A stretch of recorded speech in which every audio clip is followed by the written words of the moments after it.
ሁሉ ሰዎች ደግሞ የኤርሚን ንግግርና እንደዚህ አለ የሚለውን አይደለም የራሳቸውን ፍላጎትና ሐሳብ አደራጅተው ምንድነው እየተሰራ ያለ እዚህ ላይ ለምሳሌ እኔ እዚህ ላይ እየተሰራ ያለ ስራን ሁሌ ከኤርሚ ስር እዚህ ጋር ተቀምጬ ሰማለሁ እኔ የምሰማበት ምክንያት ስራው እየተሰራ ያለበት መንገድ አውቃለሁ ሶ ምንድነው እየተፈለገ ያለው አጀንዳ አድርጎ በዚህ ሰዓት ማምጣት ለምን ተፈለገ የኛ ጉዳይስ ቢሆን እኛ ከኛ ጋር የምንነጋገር ወይስ የሆነ ቡድን ከውጪ ያቀነቀነ ያን ነገር እያጦዘ ሌላውን ስራ ሁሉ ፈተን የምንቀመጥበትና የምናወራበት መንገድ ነው የተፈለገው አንደኛ ላይ ይሄ መታወቅ አለበት ሁሌ እንዲህ አይነት ነገር ትመጣ ሁለተኛ መናገር የፈለኩት ይሄ የተነሳ የቤት ስራ ስለሆነ ነው ሁለተኛ ልነግራችሁ የምፈልገው ሁሌ በእኛ መሃል ያሉ ነገሮች አንድ ምንሆንበትም የምንለያየትበትም ቢኖር እኛውንም ባለቤት የኛ የሆነ ጉዳይ በእኛ መወራት የለበትም ወይ እርስ በርሳችን አንዳችን ጋር አውርተን መፍታት አንችልም ወይ ቅድም ከኤርሚ ደስ ያለኝ የኔ አለቃ ነው ዶክተር ሌሊሳ ለእሳቸው ደውያለሁ ስለ ቅድም ሰማው ነኝ እኛ ተነጋግረን መጨረስ የምንችል የኛ የሆነ ነገር ለምንድን ነው የእግዚአብሔር ትልቁን ስራ ፈተን ይሄንን ነገር አጀንዳ በማድረግ እዚህ ላይ እኛ እንድንፋጅ የምንሆነው እኛስ አልፈን ይሄ ሁለቱ ካልኩ በኋላ ከዛ ይሄ የኔም የግል ሐሳቤና እይታዬ ነው ኤርሚን በተመለከተ አለ ቢሉና ቪዲዮ አለ ቢሉ አላምንም ነኝ ቪዲዮ ብልኩስ ከመና አውድ አንፃር ነው ያወራው ነው ምለው አውዱ ቴንክ ዩ ፓስተር የተናገርክ ያለ መሰለኝ በማለት አይ አልተናገርኩም እና ከመን አውድ አንፃር ነው የሚናገረው ያን ነገር የተናገረ ያለበት አውድ ምንድነው ነገሮችን ተረጋግተን ማየት የለብንም ወይ ያወራ ያለ ነገር ቅድም እንዳለው ለምሳሌ አንድ እህት እዛ በጥምቀት ተሰናከለችብኝና ሌላ ሰው አልክም አልኩ ሶ ይሄንን ሲል ራሱ ይቺን ቃል ብቻ አይደለም የሚለው ሰፊ ሌላ ውይይት አለ ከዛ መሃል ነው ያለው ለምን ነው ይሄን ሐሳብ ብቻ ቆርጦ አጣሞ ወደ ጠብና ወደ ጦርነት ማምጣት የተፈለገው ሶ ይሄ እንደወንድም ነው እኔ የምላችሁ ሁሌ እንደዚህ አይነት ነገሮች ሲነሱ ከዚህ አሁን ይሄኛው በቃ ከዚህ አንፃር ነው እየተሰራባቸው ያለ ስራ መቋቋም አልቻሉም ያልቻለ ቡድን ደግሞ እኛን እርስ በርስ በማጋጨት እሱ ማነው ተቀምጦ የኛን ጠብና የኛን ጦርነት ለመመልከት የተደራጀ ቡድን አለ እኛ ስለምንድን ነው ለተመልካች ጦረኛ ሆነን እርስ በርስ እየተዋገን ለተመልካቾች የልባቸውን በእኛ ላይ እንዲናገሩ እድል የምንሰጣቸው እድሎች መዝጋት የለብንም ወይ ከዚህ አንፃር ማሰብ የለብንም ወይ የሚል ነው ይሄንን ነው በመጀመሪያ ማለት የፈለኩ በኋላ ላይ ሌላ ሐሳብ ይኖረኛል እሱን ከፈቀዳችሁልኝና ከቆየው ኤርሚ ሚውት ተደርጋለሁ አንተ ጋር ሚውት እንዳደረገኝ ከፈቱት ወንጌላዊን ከፈቱት ቴንክ ዩ በጣም ነው ማመሰግነው ቴንክ ዩ ወንጌላዊ እግዚአብሔር ይባርክ እኛም ይያልን ያለነው ይሄንን ነው ልክ አንተ ያልከውን ነገር ነው ይያልን ያለነው ኤርሚ በተለይ በደንብ አሁን ወንጌላዊ ተናገረውን ሰምተ ከሆነ አጀንዳ ተቀርጾ ሲሰጠን አናንሳ ነው የወንጌላዊ መልእክት ስራችን ላይ እናተኩር ነው ይሄ ደግሞ እኔ ሁሌ የምናገረው ነገር ነው ጌታ ይባርክ ወንጌላዊ ኤርሚ አሁን ተዘጋጅተሃል ብዬ ተስፋ አደርጋለሁኝ እስቲ አየሩ ትንሽ እነዚህ በአየሩ ላይ ያሉ መናፍስቶች ይስሙ ስታወራ ወንጌሉንና ይቀጥሉ ጭንቀታቸው ቢጮሁም ካሉ እየጮሁ ይወጣል ምናልባት ግን እንደው እድል የሚሰጡ ሰዎች ማለት እድል ብንሰጣቸው ለሰዎች ፓስተር ለማለብርኬና ለቤካ አዎ ሌሎችም አይ እዚህኛ ጋር ያሉት ገስትራ ያሉ ብቻ ሳይሆኑ እነሱም መናገር ይችላሉ ግን እዚህ ውስጥ አገልጋዮች አሉ ምናልባት ካልፈሩ የኢትዮጵያ ወንጌላዊት መካነ ኢየሱስ ቤተክርስቲያን አገልጋዮች አሉ በውስጥ ለኔ ከአስርና ከምናምን በላይ የሚሆኑ የወንጌላዊት መካነ ኢየሱስ ቤተክርስቲያን አገልጋዮች ቴክስት አድርገውልኛል ጽፈውልኛል ስማቸውን ሜንሽን ማድረግ አይጠበቅብኝም አንዳንዶቹም እንዳደርግ ስላልፈለጉ ማለት ነው እና ቪዲዮዎች ደርሶናል ብለው ይላሉ ግን አንድም ቦታ ላይ የኢትዮጵያ ወንጌላዊት መካነ ኢየሱስ ቤተክርስቲያን ያልዳነች ቤተክርስቲያን ናት ብሎ ኤርሚያስ የተናገረበትን ቪዲዮ ሊያመጡ አይችሉም ስናገር እንኳን ሉተር ጻፈው ከተባለው አኳያ እንኳን መካነ ኢየሱስ አሁን ይህን ጽሁፍ ይዛ እኔን ልክ ሉተር ባለበት አይነት የምትል ከሆነ ሉተርን ዳር ያዝ ነው ብዬ የምለው ብዬ ስል ሙሉ በሙሉ የሪፎርሜሽን አባትነቱን ሁሉ ጭምር አይደለም የተናገረው እንደ እግዚአብሔር ቃል ያልሆነውን ነው እሱን የተናገርኩት አስምሬ የተናገርኩት ማለት ነው እንደምታውቀው ፓስተርዬ ሉተራውያንም መካነ ኢየሱስ እንደምታውቁት እኛ ሉተራውያን ወይ ደግሞ ሉተርን አምላኪዎች አይደለንም ሉተር በእኛ አብያተ ክርስቲያናት አይመለክም እንደምታውቁት ኦኬ ተገቢውን ቦታ እንደ ሪፎርሜሽን አባት እንሰጠዋለን ከነበረበት የዘመን ርቀት እናም ደግሞ እውቀትም አባትነትም ጭምር ማለት ነው። አዳኛችን ኢየሱስ መስሎ ጌታችን ኢየሱስ መስሎን አይደለም ነው አይደለ ነው።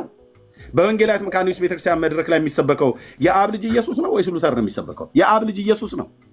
እኔ መጠየቅ አይጠበቅብኝም ሌሎቹን ወንጌላውያንም ማለት ነው። ምክንያቱም በዚህ ቤተክርስቲያን ላይ አገልግያለሁም ተገልግያለሁም። አንድ መድረክ ላይ አገልግያለሁኝ። የገርጂ መካነ ኢየሱስ ቤተክርስቲያን ማለት ነው። ገርጂ ጊዮርጊስ ከገበያው ወደ ሸለቆ ሲል ያለው ማለት ነው። ወጣቶች ፕሮግራም ላይ ተጋብዣ አገልግያለሁ። ስለዚህ የኢትዮጵያ ወንጌላዊት መካነ ኢየሱስ ቤተክርስቲያን አልዳነችም ብለው ኤርሚያስ እንደዚህ ብለዋል ብለው የሚሉት ወንድሞች ናቶቼ አገልጋዮች የሆናችሁ ልብ በሉና ስሙ። ሪከርድ አድርጋችሁ ላኩ። እኔ ከዶክተር ጋዝ በውስጥ እየተጻጻፍኩ ስለሆነ በያው ጌታ ፊት አልኳችሁ። ከሳቸው ጋር የተጻጻፍኩትን እዚህ ማሳየት አይጠበቅብኝም፣ ግን እየተጻጻፍን ነው። ይሄ አለ የተባለው ሰውዬ እንኳን አይታወቅም። ቢሮ ላይ ፎቶ ልኬላቸው አላውቀውም ነው ያሉት። አሁን ይሄ መጥቶ እሳቱን የለኮሰው ሰውዬ ማለት ነው ከየት እንደመጣ አላውቀውም ነው ያሉት።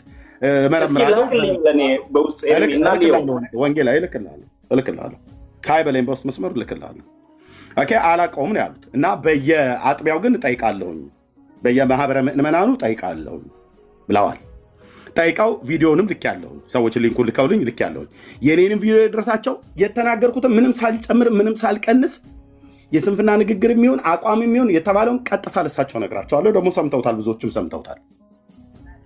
እንዴት ነው የኢትዮጵያ ወንጌላዊት መካነ ኢየሱስ ቤተክርስቲያን አልዳነችም ብዬ የምለው? ልብ በሉ ወገኖች፣ እዚህ እጅ ላይ ወንጌላዊ አሁን እንደተናገርከው ኦርቶዶክሳውያን እጃቸውን አስገብተውታል። እነ ዲበኩሉ ምን ሲናገሩ እንደነበረ ከነዚህ ሰዎች ጋራ ሉትራውያንን ከተባሉ ሰዎች ጋራ ምን ሲናገሩ እንደነበረ ቪዲዮ አለ። አሁን ሁሉ ገብተውና እሱ ምን አሉ? እርስ በርሳቸው ተባሉ፣ ተናጩ። እንበተናቸዋለን ብለን ነበር፣ በተናቸው አሉ። ይሄን ሽብልቅ ያስገባው ማለት ነው። ሉትራውያንና መካነ ኢየሱስን ሰምቼ ነው የመጣው ኤርሚ። ከዚህ የከፋ ቃል ሰምቼ ነው የመጣው። ሰምተሃል አይደል ወንጌላዊ? እንግዲህ ከዚህ የከፉ ቃላቶች ሰምቼ ነው የመጣው ሌላ ቦታ። ለዚህ ነው ደጋግሜ ሪኩዌስት የላኩልህ። ቴንክ ዩ ወንጌላዊ። እና እንደዚህ እያሉ እንግዲህ እርስ በርሳችን እናናጫቸዋለን፣ እናባላቸዋለን። ለምን? ገድላት ድርሳናታቸው፣ ስዕላታቸው ላይነሱ ነው የደቀቁት። ላይነሱ በዚህ ተቆጥተዋል። ያን ወርቃማ እባብ ሲመታ ከዚህ በፊት ነግሬያቸዋለሁ። ሲመታ ጌታ ያሳየን ከ11 ወር በፊት ባልነግ አንዳንዴ ከጌታ የሰማሁትን ቀጥታ መጥቼ የምናገረውም ለዚህ ነው። ቀጥታ እናገራለሁ መጥቼ በግለሰብ ደረጃ። በመጀመሪያ ራእዩን ጌታ ሲያሳይ ለፓስተር ነው የነገርኩት። ለእሱ ከነገርኩት በኋላ ከጸለይኩ በኋላ ግን ፐብሊክ አደረግኩት። እንኳንም ፐብሊክ አደረግኩት። ያ ወርቃማ እባብ ትዝ ይላችኋል። እሱ ሲመታ ማለት ነው የሚናወጠው ነገር ያሳየኝን እግዚአብሔር ሪል ነው የሆነው። ያ እባብ የተመታው እዛ ዲቤት ላይ ነው። ልጁ ላይ ነው ያየሁት። ቀና ብለህ አይኔን እያየህ አውራኝ ብዬ ማለት ነው። የምታወራው ከጴንጤ ጋር ነው። ቀና ብለህ አይኔን እያየህ አውራኝ ብዬ አስደግሞ ማለት ነው። አስመትቶ አስደግሞ የመጣ ድግምተኛ ነበር። እንደዛ ሲደነፋ እንደዛ ሲጎረፋ የመጣ ማለት ፕሮቴስታንት የሚባል ሃይማኖት ገለባ ነው እያለ ሲመጣ የመጣውን ትቢት ማለት ነው።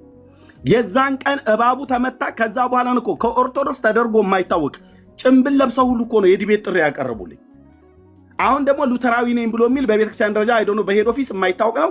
በሎካል በማህበረ ምዕመናን በሎካል የሚታወቅበት ከሆነ ዶክተር እያጣሩ ነው ያሉት። ከየት እንደመጣ የማይታወቅና እዚሁ ደግሞ ቀኝና እግራቸውን ያለዩ በመንፈሳዊነትና በዓለማዊነት መካከል በክርስቶስና በቤልሆር መካከል ልዩነትን ያላወቁ ዝም ብለው ተነስተው ወጥተው ማይክ ማነው ገስት ከፍተው ቀኑን ሙሉ ቢውሉ የአብ ልጅ ኢየሱስ ያድናል ብለው የማይሰብኩ ንስሐ እና የኃጢአት ይቅርታ ለሰዎች እግዚአብሔር ቢሰጥበትን መንገድ የማያሳዩ የማይጠቁሙ መጥተው ሁሉ ቀን የሚያወሩት ምንድነው? ኦሪጋን እንዲህ ያለ ነው፣ ሉተር እንዲህ ያለ ነው፣ ዚንግሊን እንዲህ ያለ ነው። ይሄ ነው እንዴ የኛ ስብከት? ይሄ ነው የመካነ ኢየሱስ ስብከት? አይደለም። ይሄ ነው የሉተራውያን ስብከት? አይደለም። የሉተራውያን ቄሶች እንደዚህ እያሉ ነው የሚሰብኩት። እንደ ሂስቶሪ እንደ ቤተክርስቲያን ታሪክ ሪፎርሜሽን አባቶች የሚታሰቡበት ዘመን አለ። የተሃድሶ ዘመን የሚታሰብበት ዘመን አለ። ያኔ ሲሆን ይነሳል። አንዳንድ ቦታ ላይ ሲጠይቁ ይነሳል። ኦኬ ሉተራውያንን ተብሎ ሲባል መካነ ኢየሱስና ሉተራውያንን ብቻ ብለው የሚሉትን የሚወክል ብቻ አይደለም። ሉተር እኛንም በአንድ በተዘዋዋሪ ወንጌል ይወክለናል፣ ወይ ደግሞ እናምናለን የሉተርን ሪፎርሜሽን ማለት ነው።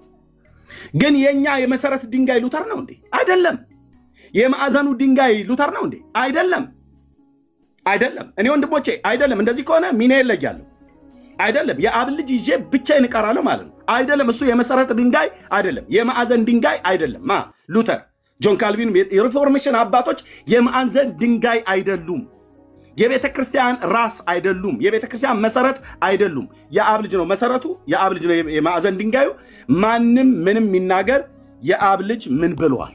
በሱ ትምህርት፣ በሐዋርያቱ ትምህርት ነው የሚዳኘው። ስለዚህ እንደው ሌሎች የምትናገሩ ሰዎች ካላችሁ እድሉን ቢሰጡን ብላችሁ ምትሉ ወንጌላውያን መካኒስትና ሉትራውያን ውስጥ ያላችሁ ሰዎች ካላችሁ ኑ እናውሩ። የምታወሩ ከሆነ በነፃነት ማለት ነው። አስረግጬ ግን የምነግራችሁ እንኳን አንተን አይደለም አንዴ ቆይ ታገሰኝ ቫይ እንኳን ቆይ ፓስተር አንዴ እንኳን እሱን አይደለም እኔን እንኳን ከስር መካነ ኢየሱስ አይደለም ይሉኛል። አይታል ለምንድን ነው ይሄ አጀንዳ የተፈለገው የሚለውን አሁን እያጣራን እሺ አጀንዳው የተፈለገበት ዓላማ አለ። እኛ ነን መንካት ኤርሚ የባክህ ስማኝ አንዴ እኔ የምልህን ስማኝ። አሁን አንተ ተዘጋጅ ወንጌል ለመስበክ በግልጽ አማርኛ ወገኖቼ። የትኛውም መካነ ኢየሱስ ቤተክርስቲያን ሄዳችሁ ፕሮግራም ብትካፈሉ እነዚህ የሪፎርሜሽን አባቶች ሲሰበኩ አታገኙ። ሉትራውያንም መካነ ኢየሱስም የሚሰብኩት ኢየሱስ ክርስቶስ የእግዚአብሔር ልጅ ያድናል የሚለውን ይህም በደንብ እናውቃለን። አንዳንድ የሉትራውያን አገልጋዮች እነዚህን ሰዎች እንኳን አያውቋቸውም። እነዚህን ሰዎች የሚያውቋቸው ወደ መጽሐፍ ቅዱስ ትምህርት ቤት የሄዱ ለማንበብ ዕድል አግኝተው ያነበቡ ሰዎች ናቸው። መካነ ኢየሱስ ቤተክርስቲያን እንደ ቤተክርስቲያን እንደ ዲኖሚኔሽን፣ ሉትራውያን እንደ ዲኖሚኔሽን መልእክታቸው ኢየሱስ ነው። ይሄንን ጠንቅቀን እናውቃለን እኛ። አሁን በጣም እዚህ ላላችሁ ሰዎች ኤርሚያስ ከተናገረው ነገር ውስጥ አንድ ነገር ላይ በደንብ እንድታሰምሩበት ፈልጋለሁኝ። የኢትዮጵያ መካነ ኢየሱስ ቤተክርስቲያንን የሚመሩ ሰዎች ወይም ሊወክሉ የሚችሉ ሰዎች መካከል አንዱ አሁን ኤርሚ ያገኛቸው ዶክተር ናቸው።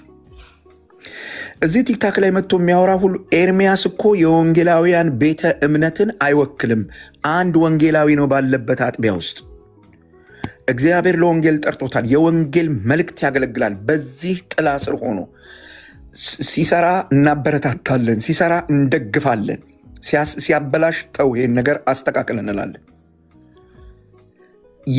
የወንጌላውያንን ቤተ እምነት የእምነት አቋም ኤርሚ እንዲህ ነው ብሎ አይደለም የሚወስነው።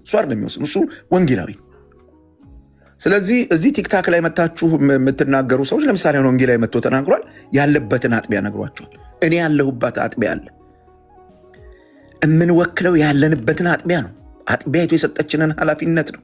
እንደ ዲኖሚኔሽን ያለውን አስተምህሮ እኛ ተነስተን በዚህ ውጣ በዚህ ውረድ የምንል ሰዎች አይደለንም። አንድ ሁለተኛ፣ እንደ ዲኖሚኔሽን የነዚህ ሰዎች መልእክት ኢየሱስ ክርስቶስ የእግዚአብሔር ልጅ ብቻና ብቻ ነው።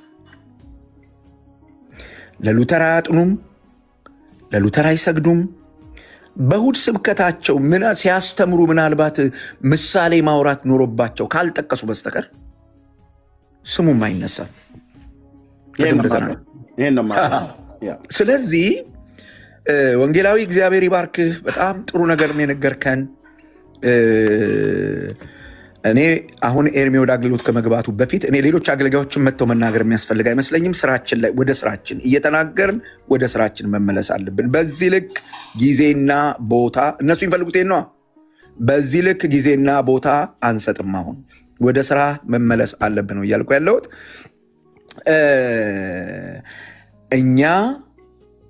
እኛ ብዬ ስናገር ኤርሚያስን ጨምሬ ነው የምናገረው።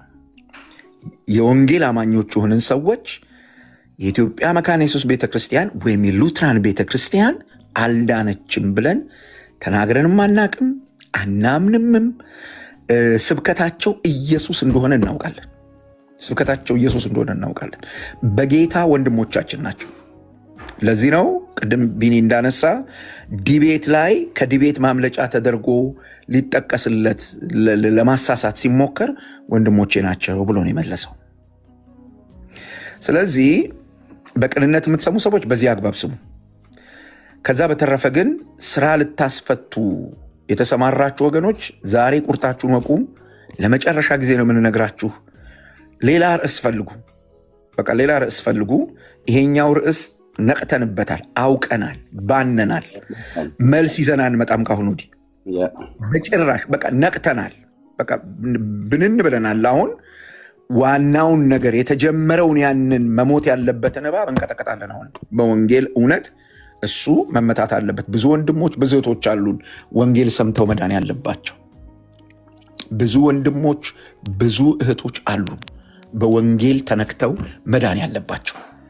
ስለዚህ በቃ ሌላ ነገር ፈልጉ። ያልነቃንበት ነገር ካለ ፈልጉና እሱን ደግሞ ይዛችሁ ስትመጡ እስክንነቃ ልታወዛግቡን ትችላላችሁ። ስንነቃ እንዲሁ እንወረውርላችኋለን። በተረፈ አሁን ምንም ሌላ ነገር አያስፈልገውም። ቀጥታ ወደ አገልግሎትህ ዘው ብለህ ግባልኝ። ይህን ርዕስ አንሳና ወደ አገልግሎትህ በቃ አለቀ። በዚህ ልክ ከአንተ ጋር መነጋገር ወርደ የምታወራው ነገር የለም። ወደ አገልግሎት ወንድሞች አሉ፣ እነ ብሩክ እነ ቢኒ ግቡ በሉት። አሁን ስራችሁን ቀጥሉ። ስንት ስራ አለብን። እግዚአብሔር ቴንክ ፓስተርዬ። የሐዋርያው ቅዱስ ጳውሎስ መልእክት በልቤ ያለው ወደ ኤፌሶን ሰዎች ምዕራፍ 2 ከቁጥር 1 እስከ ቁጥር 18 ድረስ ያለውን ክፍል አንብና ፈጠን ብዬ እናገራለሁ። በጌታችን በኢየሱስ ክርስቶስ ስም አነባለሁ። በበደላችሁና በኃጢአታችሁ ሙታን ነበራችሁ፣ በእነርሱም በዚህ ዓለም እንዳለው ኑሮ በማይታዘዙትም ልጆች ላይ አሁን ለሚሰራው መንፈስ አለቃ እንደሆነው በአየር ላይ ስልጣን እንዳለው አለቃ ፍቃድ በፊት ተመላለሳችሁባቸው። በእነዚህም ልጆች መካከል እኛ ሁላችን ደግሞ የስጋችንና የልቦናችንን ፍቃድ እያደረግን በስጋችን ምኞት በፊት እንኖር ነበርን። እንደ ሌሎቹም ደግሞ ከፍጥረታችን የቁጣ ልጆች ነበርን። ነገር ግን እግዚአብሔር በምሕረቱ ባለጠጋ ስለሆነ ከወደደን ከትልቅ ፍቅሩ የተነሳ በበደላችን ሙታን እንኳን በሆንን ጊዜ ከክርስቶስ ጋር ሃሌሉያ፣ ከክርስቶስ ጋር ሕይወትን ሰጠን። በጸጋ ድናችኋልና በሚመጡትም ዘመናት በክርስቶስ ኢየሱስ ለእኛ ባለው ቸርነት ከሁሉ የሚበልጠውን የጸጋውን ባለጠግነት ያሳይ ዘንድ ከእሱ ጋር አስነሳን። በክርስቶስ ኢየሱስም በሰማያዊ ስፍራ ከእሱ ጋር አስቀመጠን። ጸጋው በእምነት አድኗችኋልና ይህም የእግዚአብሔር ስጦታ እንጂ ከእናንተ አይደለም፣ ማንም እንዳይመካ ከሥራ አይደለም። እኛ ፍጥረቱ ነንና እንመላለስበትም ዘንድ እግዚአብሔር አስቀድሞ ያዘጋጀውን መልካሙን ሥራ ለማድረግ በክርስቶስ ኢየሱስ ተፈጠርን። ስለዚህ እናንተ አስቀድሞ በሥጋ አሕዛብ የነበራችሁ በሥጋ እጅ የተገረዙ በተባሉት ያልተገረዙ የተባላችሁ ይህንን አስቡ።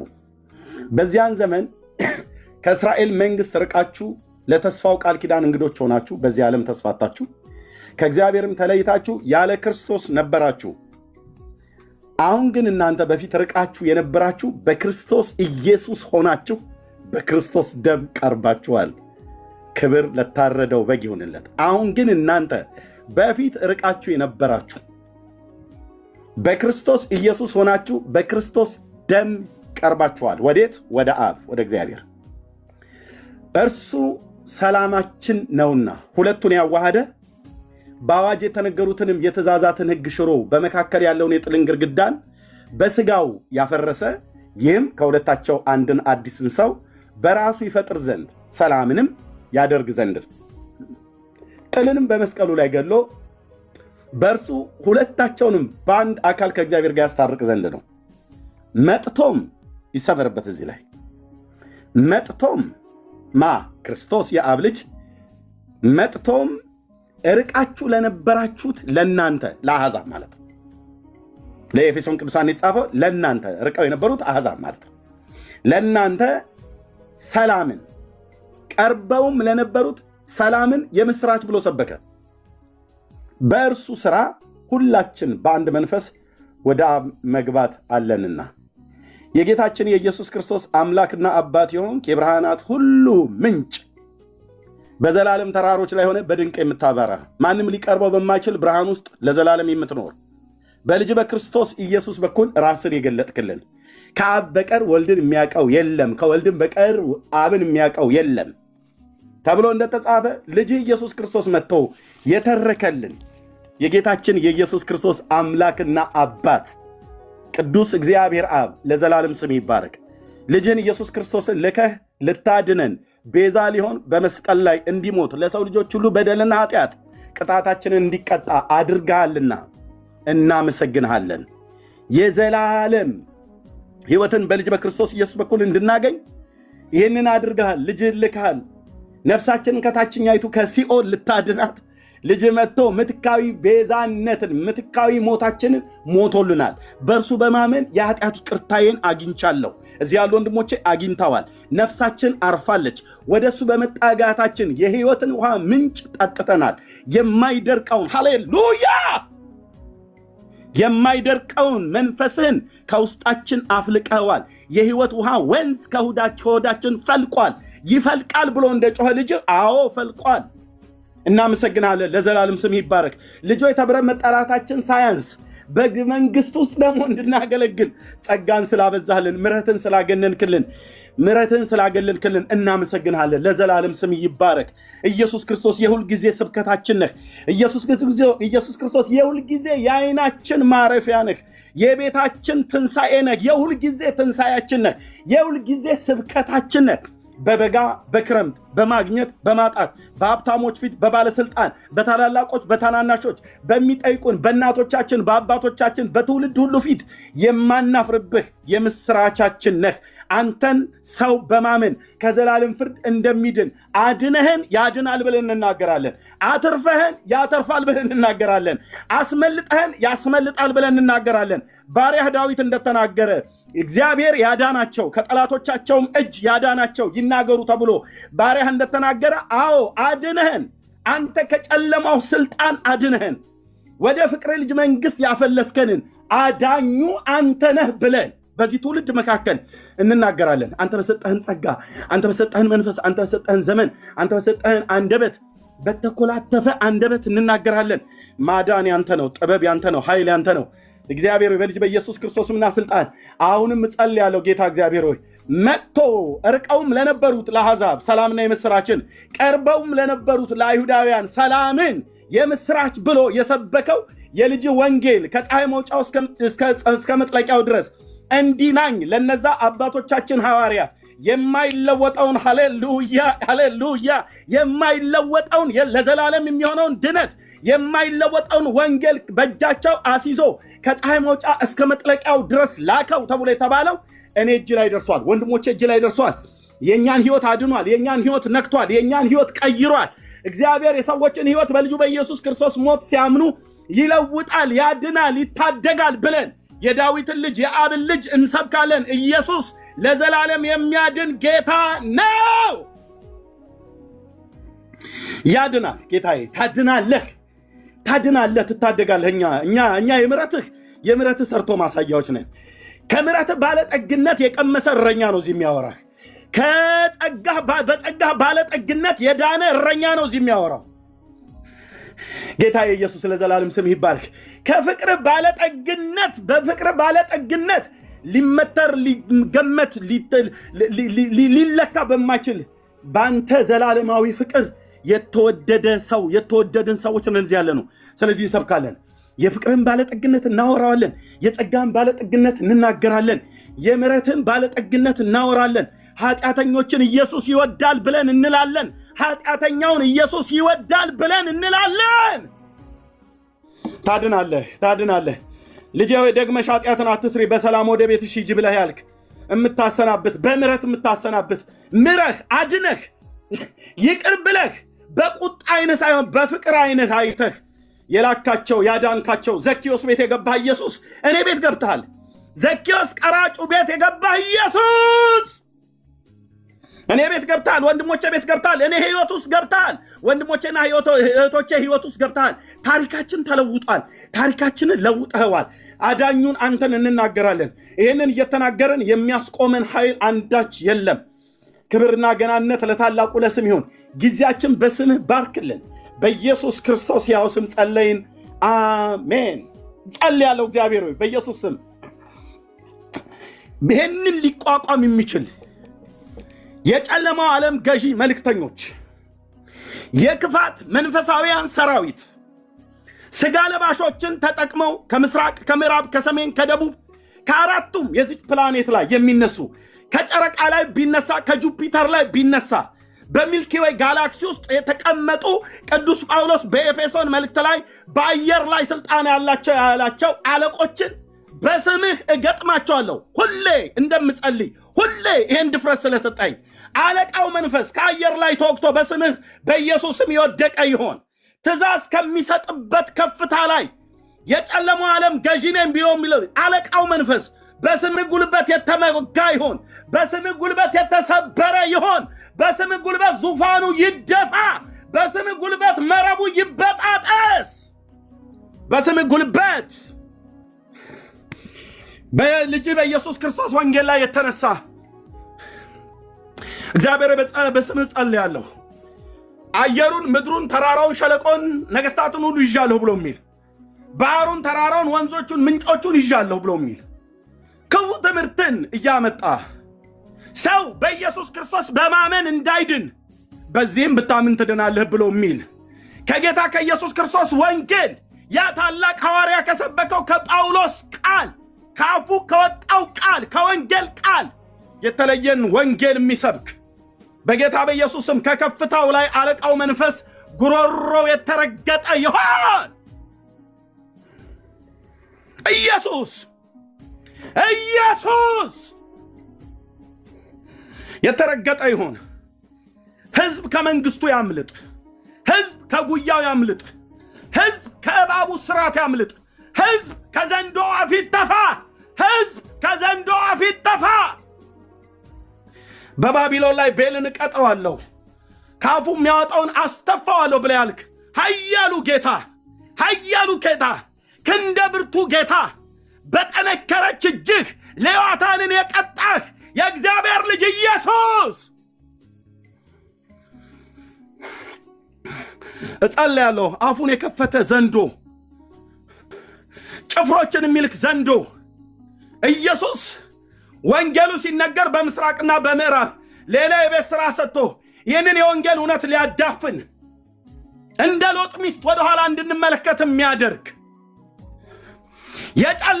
የጨለማው ዓለም ገዢ ሰራተኞች፣ የክፋት መንፈሳውያን ሰራዊት፣ በስም አድራሻችን የተመደቡ ተረኛ መናፍስቶች ከስም ጉልበት ባሪያ ኢሳይያስ እንደተናገረው ሰራዊቶቻቸው ከወይንና ከበለስ በንፋስ ቅጠላቸው እንደሚረግፍ እንዲሁ ይረግፋሉ ተብሎ እንደተጻፈ የክፋት መንፈሳውያን ሰራዊት ከአየር ላይ በስም ጉልበት የረገፉ የሆነው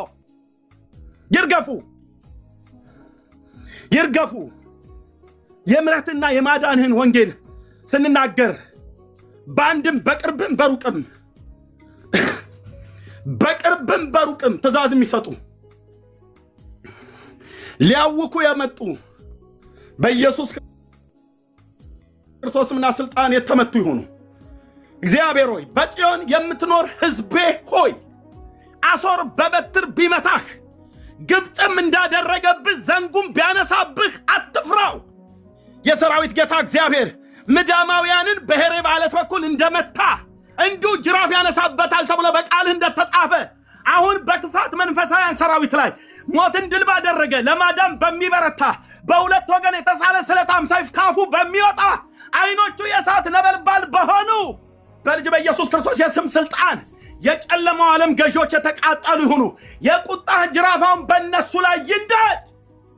የያዛቸውን ትውልድ ይልቀቅ። የጦር መሪያችን ኢየሱስ አንተ ነህ።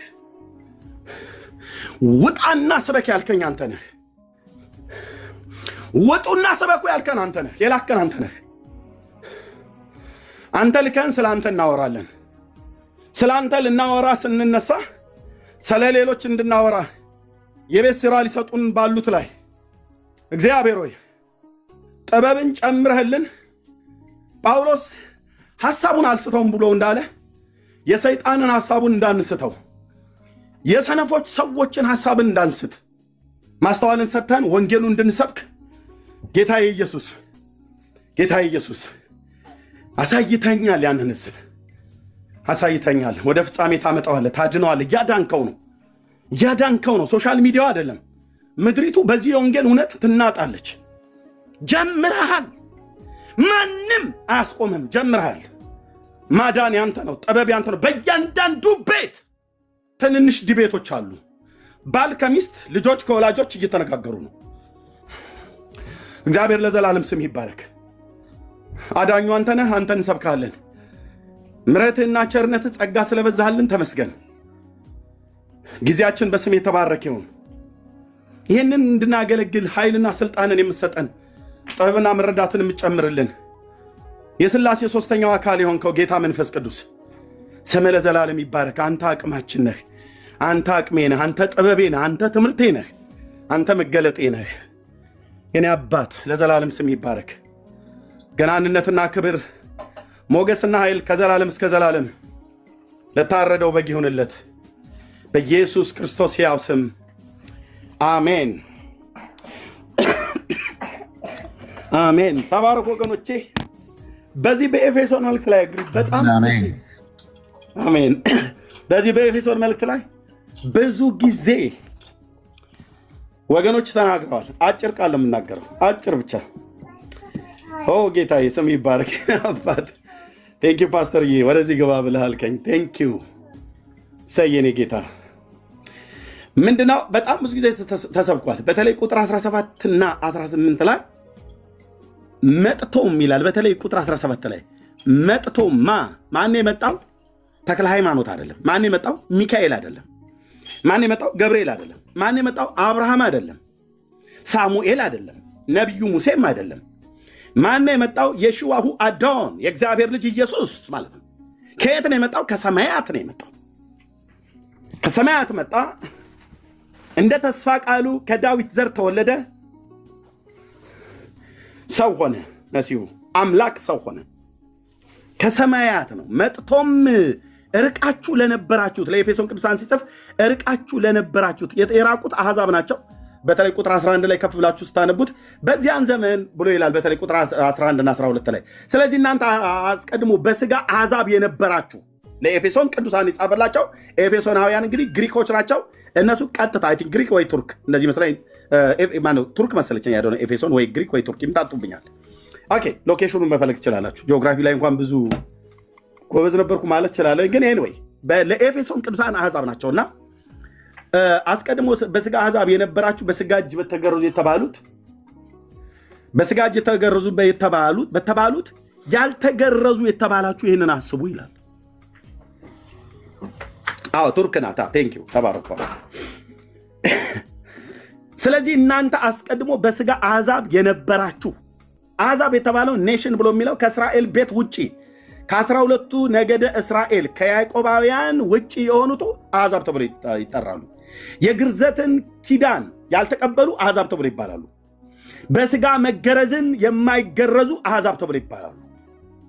እና እነዚህ ሰዎች አሕዛብ ናቸው። እና አስቀድሞ በስጋ አሕዛብ የነበራችሁ በስጋ እጅ የተገረዙ በተባሉት ይላል። በስጋ እጅ የተገረዙት እነማን ናቸው? አይሁዳውያን ማለት ነው።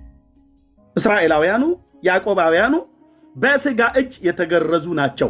ይህንንም የግርዘትን ኪዳን እግዚአብሔር ለአባታችን ለአብርሃም በተናገረው መሰረት ነው የሚያደርጉት እንጂ ዝም ብለው ተነስተው አብርሃም ዝም ብሎ ከስጋው ፈጥሮ ከአይምሮ አውጥቶ ያደረገው አይደለም። ጌታ ስላለው ነው ያደረገው። ተገረዝም ብሎ ሲለው ይገረዙም ብሎ ሲለው እግዚአብሔር ትእዛዝ ሰጥቶት ነው። እና በስጋ እጅ የተገረዙት አይሁዳውያን በስጋ እጅ ያልተገረዙትን አሕዛብ ብለው ይጠራሉ። ያልተገረዙም ብለው ይሉናል። ልክ ነው። ይሄን ለማየት ከፈለጋችሁ ንጉሥ ዳዊት ጎልያድን በቀረበ ሰዓት ላይ ወደፊቱም ደግሞ ይሄ ያልተገረዘ ፍልስጤማዊ ነው ያለው። ምን ማለት ነው? ይሄ ስጋ ግርዘትን አልተቀበሉም፣ አልተሰጣቸውም፣ ለአሕዛብ አልተሰጣቸውም። ኪዳን የሌለው ማለት ነው። ባጭሩ ግርዘቱ ኪዳን ነውና ኪዳን የሌለው ማለት ነው። ኪዳን የሌለው አሕዛብ፣ ኪዳን የሌለው ኤፌሶን፣ ኪዳን የሌለው ኢትዮጵያዊ፣ ኪዳን የሌለው ሱዳናዊ፣ ኪዳን የሌለው አሜሪካዊ፣ ኪዳን የሌለው ፍልስጤማዊ፣ ኪዳን የሌለው ግብፃዊ፣ ኪዳን የሌለው ሞዓባዊ፣ ኪዳን የሌለው አሶራውያን፣ ባቢሎናውያን ኪዳን የላቸው ማለት እግዚአብሔር እንደ ሕዝብ ኪዳን አልገባም፣ ከነሱ ጋር አልገባም። ይሄን ቃል ለመናገር አንድ ክፍል ላይ ሄጄ ወደ በመዝሙር መጽሐፍት ላይ ሕግን የሰጣቸው ለነሱ ነው ይላል አስቀድሞ ማለት ነው። ይሄ በቅዱስ ጳውሎስ በሮሜ ላይ የሚናገረውን አይነት መሰል ንጉሥ ዳዊት ይናገራል። እና እንደዚህ በስጋ እጅ የተገረዙ የተባሉት አይሁዳውያኑ አሕዛብን ያልተገረዙ ብለው ይጠሯቸዋል። እና ምን ይላቸዋል ቅዱስ ጳውሎስ? ያልተገረዙ የተባላችሁ ይህንን አስቡ ይላል። የቱን እናስብ? ጳውሎስ ምኑን ነው የሚያስቡት? አሕዛብ ምን የሚያስበው ነገር አለ? የትኛው? ይሄ በስጋ አሕዛብ ተብላችሁ የተጠራችሁበት ያልተገረዙ ተብላችሁ የተጠራችሁበትን ያንን ዘመን አስቡ አለ። ኦኬ፣ የሆነ ዘመን አለ ማለት ነው። ያ ዘመን እግዚአብሔር ለእስራኤል ኪዳን የሰጠበት አሕዛብ ወደ እግዚአብሔር እንኳን ልጠጋ ብሎ ቢል በርቀት ነው የሚቆመው። ቤተ መቅደሱ አካባቢ የተሰራበት እንኳን ራሱ የአሕዛብ አደባባይ ተብሎ የሚባል አለ። ከአይሁድ እኩል ሄደ ዘው ብለህ የምትገባበት አይደለም። በርቀት ሆነ ነው።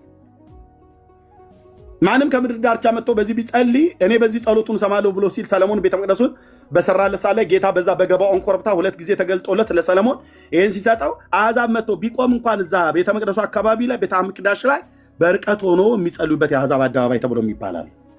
ብቻ ርቀት ሩቅ ነው። ለተስፋው ቃል ኪዳንም ሩቆች ናቸው ከተባሉት በዚያን ዘመን ከእስራኤል መንግስት ርቃችሁ። የእስራኤል መንግስት የትኛው መንግስት ነው?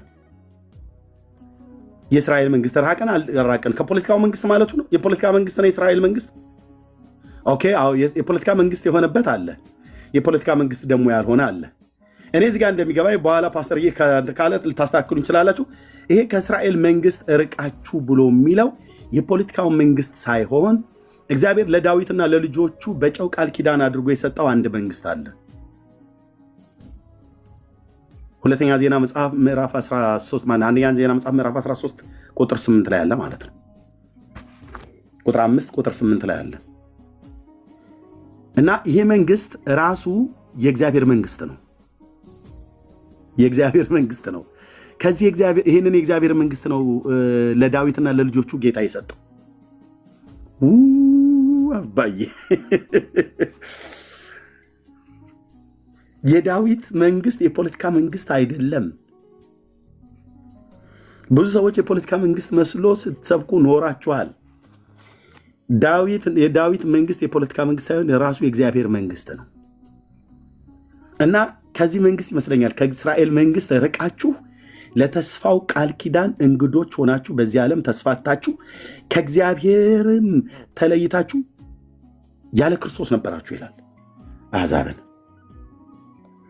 ያለ ክርስቶስ ነበራችሁ ከእስራኤል መንግስት ርቃችሁ። አሁን ግን ይላል ቅዱስ ጳውሎስ እናንተ በፊት ርቃችሁ የነበራችሁት አሕዛብ በፊት ከእስራኤል መንግስት ከዛ ርቃችሁ ለተስፋው ቃል ኪዳን እንግዶች ሆናችሁ ተስፋታችሁ የነበራችሁትን አሁን ማለት ከቀራኔው ከኮረብታው ላይ ከተሰዋው ከአማናዊው ከእግዚአብሔር በግ ከኢየሱስ ክርስቶስ ሞት በኋላ አሁን በፊት ርቃችሁ የነበራችሁት በክርስቶስ ኢየሱስ ሆናችሁ ብሎ የሚለውን ቃል ብቻ አስምሩልኝ። አይሁዳዊ ይሁን ግሪካዊ፣ ባሪያ ይሁን ጨዋ፣ ወንድ የለም ሴት የለም፣ ጴንጤ በል ኦርቶዶክስ፣ ካቶሊክ በል ቡድሃ፣ ሂንዱዝም በል ማንም፣ እስላም በል ዋቴቨር የምጠራውን እዚህ ምድር ላይ የተሸከመቻቸውን ጣዖታትን ሁሉ ይዛ ይሰብሰቡ፣ አብረው ይቁሙ ከሰው ልጆች ጋር።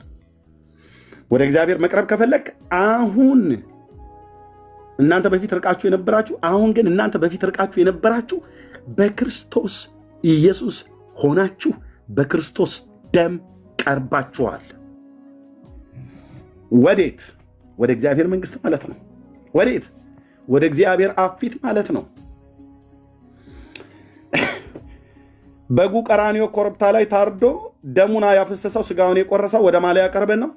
ወደ አባቱ ሊያቀርበን ነው። ስሙ ለዘላለም ይባረክ። ወደ አባቱ ሊያቀርበን ለምን? ሊያስተሰርይልን። ሃሌሉያ። ዘኍልቍ መጽሐፍ ላይ ምዕራፍ 8 ላይ ይመስለኛል ሲናገር ዘሌዋውያን የዘኍልቍ መጽሐፍ ምዕራፍ 8 ላይ ሲናገር ካህኑ ያስተሰርይላቸው ዘንድ ያቀርባቸዋል ይላል። የሊቀ ካህኑ ስራ አንዱ ምንድን ነው? ለራሱም ስርየትም ያደርጋል። ለራሱም ስርየትን ደም ያቀርባል። እንደዚህ ይላል። ቆይ ሃሌሉያ፣ ጌታ ስም ይባረክ። አዎ ይኸው ዘኍልቍ 8 ማለት ነው። ልክ ነህ።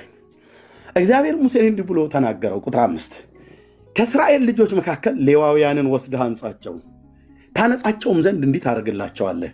ኃጢአትን የሚያነጻውን ውሃ እርጫቸው፣ በገላቸውም ሁሉ ምላጭ ያሳልፍ፣ ልብሳቸውን የሚጠቡ ይታጠቡ፣ ወይፈንንም ለእህሉ ቁርባን በዘይት የተለወሰ መልካምን ዱቄት ይውሰድ፣ ሌላውን ወይፈን ለኃጢአት መስዋዕት ይውሰድ። ሌዋውያንም በመገናኛው ድንኳን ፊት አቅርብ፣ የእስራኤልን ልጆች ማህበር ሁሉ ሰብስብ፣ ሌዋውያንንም በእግዚአብሔር ፊት አቅርባቸው። የእስራኤልም ልጆች በሌዋውያን ላይ እጃቸውን ይጫኑባቸው። አሮንም ሌዋውያንን እግዚአብሔርን ያገለግሉ ዘንድ ከእስራኤል ልጆች መካከል መርጦ አድርጎ ስጦታ አድርጎ ሌዋውያንንም በእግዚአብሔር ፊት አቀረባቸው ይላል። ሃሌሉያ! ምን አድርጎ? ስጦታ አድርጎ አቀረባቸው። ከዛስ ወይፈኑንም ሌዋውያንም በወይፈኖቹ ራስ ላይ እጆቻቸውን ይጫኑ። ሌዋውያንም ስለማስተሰረይ አንዱን ለኃጢአት መስዋዕት፣ ሁለተኛውንም ለሚቃጠል መስዋዕት ለእግዚአብሔር አቅርብ። ሌዋውያንንም በአሮንና በልጆቹ ፊት አቁማቸው፣ በእግዚአብሔር ፊት ስጦታ አድርገህ አቅርባቸው ብሎ አለው ይላል እና በእግዚአብሔር ፊት ስጦታ አድርጎ ኃጢአታቸውን የሚያስተሰርየውን ነገር ሁለት ወይፈኖችን አንደኛውን ለመቃጠል አንደኛውን ለመረጨት ደሙን ማለት ነው አቅርቦ በእግዚአብሔር ፊት አቀረባቸው ይላል። ይሄ እንግዲህ በቀደመው ኪዳን ላይ ሙሴን እንደዚህ አድርግ ብሎ ካለ ጌታችን ኢየሱስ ክርስቶስ እኛን በአባቱ ፊት ያቀረበ እንዴት አድርጎ ነው? እንደ ሙሴ የኮርማዎች የፍየሎች የጥጆችን ደም አፍስሶ ነው? የእህል ቁርባን መስዋዕትን አፍስሶ ነው? አቃጥሎ ነው? ስቡን ላቱን አቃጥሉት፣ ፈርሱን እርጩት፣ በአውራ በግ ደም ጆሮ ቀኝና ጆሮና ግራ እግሩን ቀባው ተቀባቡ ብሎ በሚል በዛ በቀደመው ኪዳን ስርዓት ነው አይደለም። አሁን ግን በሚሻል ሃሌሉያ በሚሻል ኪዳን በዘላለም መንፈስ የእግዚአብሔር ልጅ ኢየሱስ ስም ይባረክ። በዘላለም መንፈስ በሚሻል ኪዳን በኮርማዎች በፍየሎች በጥጆች ደም ሳይሆን በእግዚአብሔር አብ ልጅ ደም በዳዊት ልጅ ደም በስጋው መቆረስ በደሙ መፍሰስ በኩል ራሱ መስዋዕት ካደረገ በኋላ አሁን ለዚህ ፍጥረት ባልሆነች ድንኳን የዘላለም ቤዛነትን አግኝቶ በኮርማዎች በፍየሎች በጥጆች ደም ሳይሆን በራሱ በገዛ ደሙ አሁን ስለኛ ይታይ ዘንድ ለዚህ ፍጥረት ላልሆነች ማለት በስጋ ለማታያት ደብተራ ድንኳን ደብተራ ኦሪት ተብላ የተባለችው መገናኛ ድንኳን ማለት ነው። ሊቀ ካህናት ዘይቀውም ሎሙ ለቅዱሳን በደብተራ ስም እንተ እግዚአብሔር ተከላ ውእቱ ኢየሱስ ክርስቶስ ይላል በቀድሞ ቤቴ ቋንቋ የዕብራውያን 8 ማለት ነው። አሁን በኮርማዎች በፍየሎች በጥጆች ደም ሳይሆን በገዛ ደሙ አሁን ስለኔ አሁን ስላንተ አሁን ስላንቺ ይታይ ዘንድ አማናዊት በሆነች ለዚህ ፍጥረት ባልሆነች በዘላለም መንፈስ ሆኖ በሰማያዊቷ ድንኳን ውስጥ የአብ ልጅ ኢየሱስ ገባ። አሁን ስለኔ የሚታይ ሊቀ ካህን አለ። ሃሌሉያ! አሁን ስላንተ ስላንቺ የሚታይ በእግዚአብሔር ልጅ ታዛ ውስጥ በእግዚአብሔር ልጅ ጥላ ውስጥ ላመናችሁ በስሙ ንስሐና የኃጢአት ይቅርታችሁ ላገኛችሁ አሁን በሰማያት በአብ ቀኝ ስለኛ የሚታይ ዕለት መስዋዕት ማቅረብ የማያስፈልገው አንድ ጊዜ ይህንን በማድረግ አቅርቦናል፣ ቀድሶናል። ኢየሱስ ይህንን የመሰለ ነገር እያለ ነው። አየህ አርሴማና በእርሶ ማጋማ አልሄደው ማንንም አትጥራልኝ እዚህ መተህ እንትና ታድናለች እንትና ያድናል ብለኝ። እንዲህ አይነት ጀግና ወንጌል ነው በሐዋርያቱ የተሰበከው። ጀግና ወንጌል ይሄ ወንጌል ሲገባብህ ጀግና ያደርጋል ማለት ነው። እንደ ባለስልጣን ያስተምራቸው ነበር ይላል። ከአብ ተልኮ ስለመጣ የሚናገረው ከአንደበቱ የሚወጣ የጸጋ ቃል ፍጥረት ሁሉ ለመስማት ይጓጓል። እንዲህ አይነት ጌታ የተሰበከልን። ስለዚህ በእግዚአብሔር ልጅ የተሰበከው ምንድን ነው? ለአሕዛብና ለአይሁድ ቀርበው ለነበሩት እኮ የተባሉት አይሁዳውያን ናቸው። ሕግና ስርዓት የተሰጣቸው አንተ እኔ እናንተ እኮ በሩቅ ያለን አሕዛብ የተባልን ተራራና ወንዝ አቴቴ ቆሌ ጨሌ ቦሮንትቻ ቃልቻ ይህን እኮ ነበር ስናመልክ የነበረው። በሰው እጅ የተሰራ ቫርኒሽ የተለቀለቁ እንጨቶች፣ በሰው እጅ የተሳሉ በቀለም ያበዱ አይን ያወጡላቸው ግን ማየት የማይችሉ አይናቸው ጭንቅላታቸውን ያህል የተለቀ ነው ስዕላቶቻቸው ግን አያዩ እውሮች ናቸው እንዳለ እላዋለሁ። እኔም ደግሜ የአሕዛብ አማልክት አጋንንት ናቸው እንዳለ እላለሁ። አይን አላቸው አያዩም፣ ጆሮ አላቸው አይሰሙም፣ አፍ አላቸው አይናገሩም። እንደውም ቅዱስ ዳዊት ምን ይናገራል? የሚያመልኳቸው እንደነርሱ ይሁኑ ይላል። አየህ ዳዊት ነው ያለ፣ እኔ አይደለም። እኔ ግን ብራዘር ያኛው ኪዳኑ ይፈቅድለት ነበር። እኔ ግን ናውጣ እልሃለሁ፣ ከስርዓታቸው ተፈታ እልሃለሁ፣ አምልጥ እልሃለሁ፣ ከስዕል አምልኮ ከተለያየ ነገር አምልጥ እልሃለሁ። እግዚአብሔር ልጁን እንጂ የሰጠን ስዕል አልሰጠንም። እግዚአብሔር ልጁን እንጂ የሰጠን አዲስ ኪዳን ላይ ቅርጻ ቅርጽ አልሰጠንም። ይኸውላችሁ ለኃጢአታችሁ ስርየት እንዲሆን በእነዚህ ቅርጻ ቅርጾች ብታምኑ ትድናላችሁ አይደለም ያለው። ልጁን የሰጠው በእርሱ የሚያምን ሁሉ እንዳይፈረድበት ልጁን የሰጠው። በእርሱ የማያምንስ አሁን ተፈርዶበታል ይላል። በእግዚአብሔር ፍርድ ውስጥ ነው ያለው። ኑ ከእግዚአብሔር ፍርድ አምልጡ። ተናግሯል። ቅዱስ አባት እግዚአብሔር አብ አባቱ ደጋግሞ ተናግሯል። የአባቱን ድምፅ አሽቀንጥረህ ጥለህ የልጁን ድምፅ አሽቀንጥረህ ጥለህ አንተ የሆነ የኢትዮጵያዊ ሽማግሌና አሮጊት አቡነ እንትና እማሆ እንትና ብለህ ብትል ገደል ነው የምትገባው። ብራዘር ፍጻሜህን የሚበላሸው በምንም ሰው መዳን አይችልም። አዳኙ ወደዚህ ዓለም የላከው ልጁን ኢየሱስ ክርስቶስን ሐዋርያቱ የሰበኩት እውነት ይሄንን ነው። ስለዚህ መጥቶ ቀርበው ለነበሩት ምንድን ነው የሰበከላቸው? የምስራች ነው። ለአይሁድ የምስራች መሰበክ ያስፈልገዋል እንዴ? አዎ። እኔ አንዳንድ ሰዎች የተመጡ ለእንትና የሚባል ሃይማኖት ወንጌል ለኦርቶዶክሳውያን ወንጌል መስበክ አያስፈልጋቸውም ትለኛለህ። እውነትህን ነው አንተ ሰውዬ፣ እውነትህን ነው ወይ? ለካቶሊካውያን ወንጌል መስበክ አያስፈልጋቸዋል? ለሊቀ ካህኑ ተሰብኳል እኮ ነው ብዬ የምልህ። ለሊቀ ካህኑ ተሰብኳል፣ ለኒቆዲሞስ ተሰብኳል እኮ ነው ብዬ የምልህ። ታናክ ቶራና ክትቪም ነቢም የሚያምነው ኒቆዲሞስ ተሰብኮታል።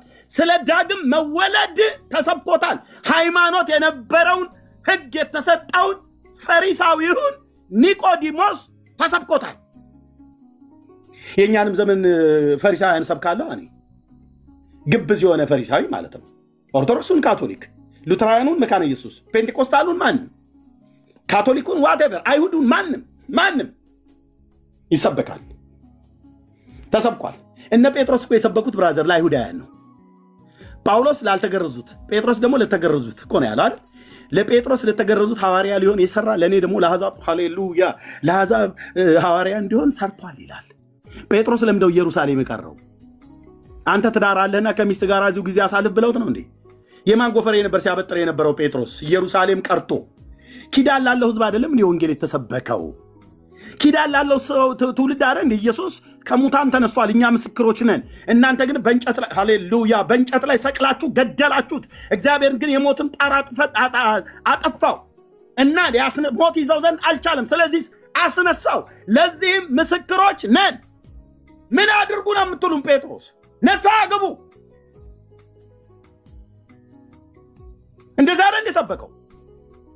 እና ለአይሁዳዊ ወንጌል ተሰብኮት ሕግና ኪዳን ለተሰጣቸው ሁለቱ ኮቨናንትን እግዚአብሔር ከነሱ ጋር ነው ያቆመው። ዳርያስ አሕዛብ የሆንክ እንደሆነ ታዲያ ወንጌል ላይ ሲሰበክ ነው። ዳርያስ የቀደመውን ኪዳንም ሲመሰርት ከነሱ ጋር ነው። ሁለተኛውንም ኪዳን አዲስ ኪዳን ሲመሰርት ከነሱ ጋር ነው።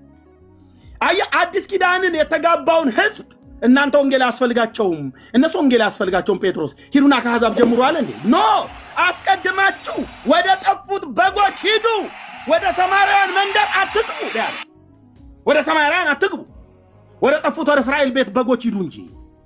ሄዳችሁም ስታላዝኑ፣ እዛ ፈንዲሻ ስትበሉ፣ ቡና ስትጠጡ፣ አንዳንዶች እንደምታደርጉት ማለት ነው። ሄደ ፈንዲሻና ቡና ነው በልተህ ጠጥተህ የምትመጣው። ምንም አሰብክም። ጌታዬ፣ ወይኔ አባዬ። ጴጥሮስ ወደ ሰማርያውያን እንዳትገቡ አስቀድማችሁ ወደ ጠፉት ወደ እስራኤል ቤት ሂዱ፣ በአሕዛብ መንገድ እንዳትሄዱ አስቀድማችሁ ማለት አሕዛብ ወንጌል አያስፈልጋቸውም ማለቱ አይደለም። አስቀድሞ እዚህ ኢየሩሳሌም ሊሰበክ ይገባል። ቤተ መቅደስ ውስጥ ሊሰበክ ይገባል። ይህን ወንጌል ነው የማውቀው። ይህን ወንጌል የማውቀው ለተዝረከረከ ወንጌላዊ ሰብካለሁ እኮ ነው የምልህ።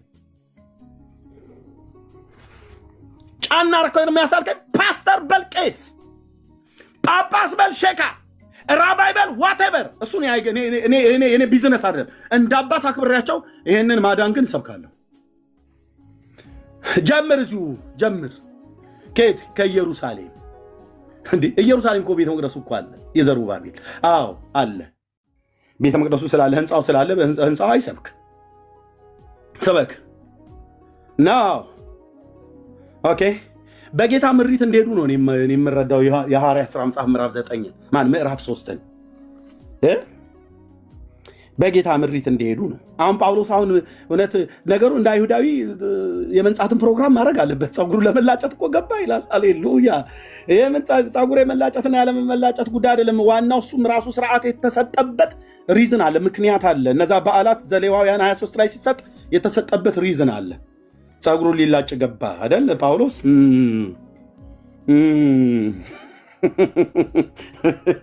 ከዛ ግርግር ተፈጠረ። ግርግር ያዙት፣ ይህን መናፍቅ ያዙት፣ ወዲያ እንትን ብላ ይህንን አሳች ለዓለም ሁሉ በሽታ። ጳውሎስን በሽተኛ ለዚህ ዓለም በሽታ ሆኗል ብላ ያለች ዓለም እኔን ምን ትለኛለች?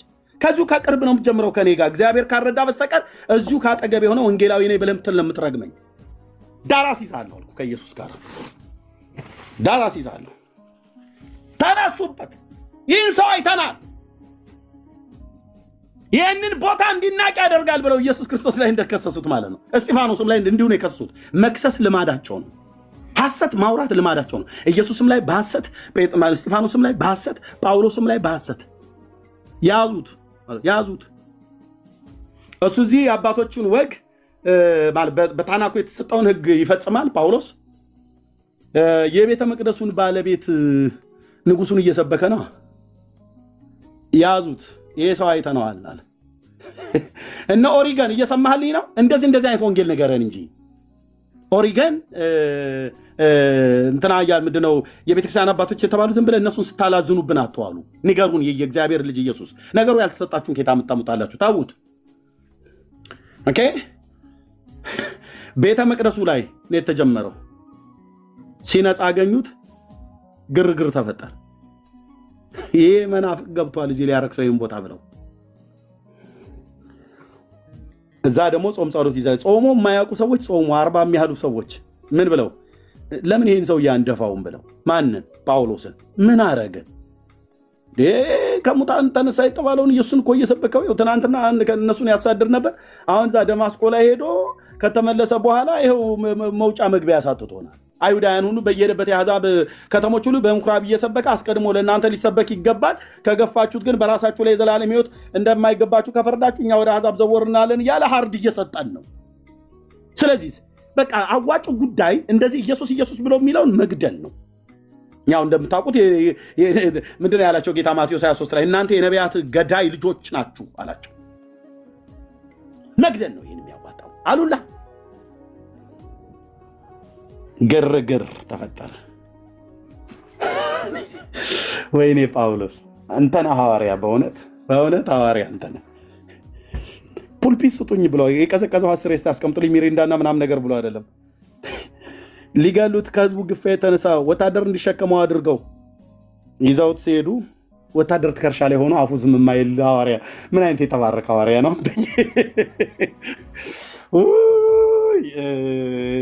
ወይ ወንጌል! ወታደር ትከርሻ ላይ መድኃኔዓለም ነፍሴን አስመለጣት አይልም እንዴ ጳውሎስ? አይልም። እዛ ላይ ይንቧቸርልሃል። በግራና በቀኝ ፈሪሳውያን ሰዱቃውያን ይጨቃጨቃሉ። አንዴ ቆይ የሆነች ነገር ልበል፣ የሆነች ነገር ሲል ልናገር፣ ፍቀድልኝ አለው። ፍቀድልኝ የሆነ ነገር ሲል ልናገር አለው። ፈቀደለት አገረ ገዥ። ኦኬ እዛ መናገር ጀመረ በዕብራይስጥ ቋንቋ አጨሶ ምን ወንጌልን ወታደር ትከሻ ላይ ሆኖ ሰውየው ተሸክሞት አንዴ እንዳልወርቅ በደንብ ያዘኝ። እሺ አንዴ የምናገረው ነገር አለ ብሎ አጨብጭቦ ኢየሱስ ወታደር ትከሻ ላይ ሰው ትከሻ ላይ ተቀምጦ ወንጌል የሚሰብክ ምን አይነት ሐዋርያ ነው አንተ? ምን አይነት የተባረከ ምን አይነት ነው? እነዚህ ናቸው ቅቡዓን ማለት። እሺ እነኚህ ናቸው የተቀቡ። መቀባት ማለት እንደዚህ ነው። ቤተ መቅደስ ሄዶ ወንጌል ይሰብካል። የአሕዛብ ከተሞች ሄዶ አፉ አያርፍም፣ ወንጌል ይሰብካል። ቤተ መቅደስ ገብተው ወንጌል ይሰብካሉ። ወታደር ትከሻ ላይ ሆኖ ወንጌል ይሰብካል። አገረ ገዢው ፊት ቆሞ ወንጌል ይሰብካል። የት ነው ያረከው ይሄንን ወንጌል? ህግ አለን ብለው ለሚሉ ለህጋውያን ለኦሪታውያኑ ወንጌል ተሰብኳል ነው እኮ የሚለው። እዚህ መተህ ለፔንቴኮስታሉ ለሙሉ ወንጌል አትስበክ አትበለኝ። ለመካነ ኢየሱስ ወንጌል አትስበክ ብለህ አትበለኝ። ይሰበካሉ፣ እንሰበካለን፣ እርስ በርሳችን እንሰባበካለን። ለኦርቶዶክሳውያኑ ወንጌል መስበክና ለካቶሊካውያኑ ብላስፌሚ ነው አትበል። ሂድና ዘኬም ብላ አብረህ ከፈለክ ማለት ሄደህ አብረህ ዘኬም መብላት ትችላለህ። ሉትራዊና መካነ ኢየሱስ ነኝ ብለህ እዚህ የምትንፏቀቅ ማለት ነው። አብያተ ክርስቲያናቸው አላሉ ብለው ከሆነ እየጠየቁ ነው። ሄድ ኦፊስ ላይ ሲነግሩኝ እነግራቸዋለሁ። አላሉ። ወንጌል ለፍጥረት ሁሉ ነው የሚሰበከው። ወንጌል ለካቶሊክ አይሰበክም ብለው አላሉ። ራሷ ወንጌላዊት መካነ ኢየሱስ ቤተክርስቲያን ወንጌል ትሰብካለች፣ ለራሷም ወንጌል ይሰበካታል። መሰረተ ክርስቶስ በል ቃለ ሕይወት ሙሉ ወንጌል በሙሉ ወንጌል ስለ እግዚአብሔር ልጅ መሆኑ ከገባን የእግዚአብሔር ልጅ ለኦርቶዶክስ አይሰበክም አይባልም። ሕግ ላላቸው ለፈሪሳውያኑ ተሰብኳል። ቤተ መቅደሱ ላይ ተሰብኳል። የዘሩባቤል ቤተ መቅደስ ላይ ኢየሩሳሌም ከተማ ውስጥ ተሰብኳል። አስቀድማችሁ ከዚህ ከይሁዳ ጀምሩ ነው ያላቸው ጌታ። ለምን? ወንጌሉ ለይሁዳ ስለሚያስፈልግ። ከዛ ወደ ሰማርያ፣ ከዛ ወደ ምድር ዳርቻዎች ሁሉ፣ ወደ አሕዛብ ከተሞች፣ ወደ አሕዛብ ሀገሮች። የምስራቹ ይሄው ነው። ቀርበውም ለነበሩት ሰላምን የምስራች ብሎ ሰበከ። እርቀውም ለነበሩት ሰላምን የምስራች ብሎ ሰበከ። በቃ ሁላችን የእግዚአብሔር ልጅ በማመንና በማወቅ ወደሚገኝ አንድነት እንድንመጣ ወንጌል ለጥቁር፣ ለነጭ፣ ለሀብታም፣ ለድሃ የሃይማኖት ቤት ስም ጠርተህ ለእንትና ይሰበካል ለእንትና አይሰበክም ብለህ ብትል ዳር አስይዝሃለሁ። ኢየሱስ የአብ ልጅ ምስክር ነው። ዳር እናስይዛችኋለን። ኦኬ። ከወንጌላዊት መካነ ኢየሱስና ከሉተራውያን ወንድሞች ጋር የተጣላን መስሏችሁ አቧራ ያጨሳችሁ ኦርቶዶክሳውያን እፈሩ። በቤታችሁ ሰርታችሁ ማጨርሱትን የቤት ስራን የሰጣችሁ እግዚአብሔር በረኛው በኩል አርም። መጽሐፍትን ሄድና አባቶችን እርዳልቅ ጥራት ይጎላቸዋል ብለው ያሉትን መጽሐፍቶችን እነሱን አርም። ዲበኩሉ አይደለም ከእነንትና ጥቂት የሚባሉ መካነ ኢየሱስና ሉተራውያን ጋር ስለተሰለፍክ አይደለም፣ ከሀገር ጋር ተሰለፍ አልኩ። ወንጌል ለኦርቶዶክስ ይሰበካል። ወንጌል ለራሱ ለመካነ ኢየሱስ ይሰበካል፣ ለእኛም ይሰበካል፣ ለአይሁዳውያን ይሰበካል፣ ለእስላም ይሰበካል፣ ለሰው ዘር በሙሉ ይሰበካል። ወንጌል ማን ነው? ወንጌል ስለማን ነው? ስለ ልጁ ነው ብሎ ስላለ ልጁ የእግዚአብሔር ልጅ ለሁሉ ይሰበካል። አለቀ። ወንጌል ስለ ልጁ ነው አይደል ብሎ የሚለው ሮሜ ምዕራፍ 1 ላይ ልጁ ማን ነው? ኢየሱስ ክርስቶስ። ኢየሱስ ክርስቶስ ለፍጥረት ሁሉ ነው የሚሰበከው። ብላስፌሚ ነው ብላ ያልከው ጫትን ቃም ብራዘር፣ ከፈለክ ዘኬም ብላ ሂድና ከነሱ ጋር ከፈለክ ለኩሰዋል ትችላለህ አልኩ። አንተ አይደለም መተህ እዚህ ልጅነቴን ዘመኔን ሁሉ የሰጠሁለት ወንጌል ነው። ስብከታችን የኛ የወንጌላውያን አማኞች ራሷ ወንጌላዊት መካነ ኢየሱስን ጨምሮ ኢየሱስ ያድናል ነው አይደል? ስብከታችን ነው። ኢየሱስ ጌታ ነው ስብከታችን። ዳር ያዙ። መካነ ኢየሱስና ሉተራውያን ብላችሁም ዝሊ ቲክቶክ ላይ ከፈለክ ከኦርቶዶክስ ሄደ ቅዱስ ቁርባን አይደለም ዘኬ ብላ አልኩ። የሙት ዓመት መታሰቢያ እኛ ትተኑ የመጣ ነው አለ። ሰንበቴ ለምን ገብታችሁ አጠጡ? አንዳንዶቻችሁም እኮ ተጠጣላችሁ ሲሆናችሁ ማለት ነው። ቀዝቀዝ ያለ ሜታ ቢራ ምናምን ነገር እያልክ በደሌ እኮ ስትጠጣ የምትውል እኮ ቄስና ፓስተር እኮ አለ። ሂድና ጠጣዛ ከፈለጋችሁ ማለት ነው። እኔ ጥዬ የመጣሁት ሰንበቴ ያለ ሂድና ጠጡ። እንኳን መብላት አይደለም አብረ ጠጣ። የሙት ዓመት መታሰቢያ ብሉ፣ ጠጡ። ዳር ያዝ።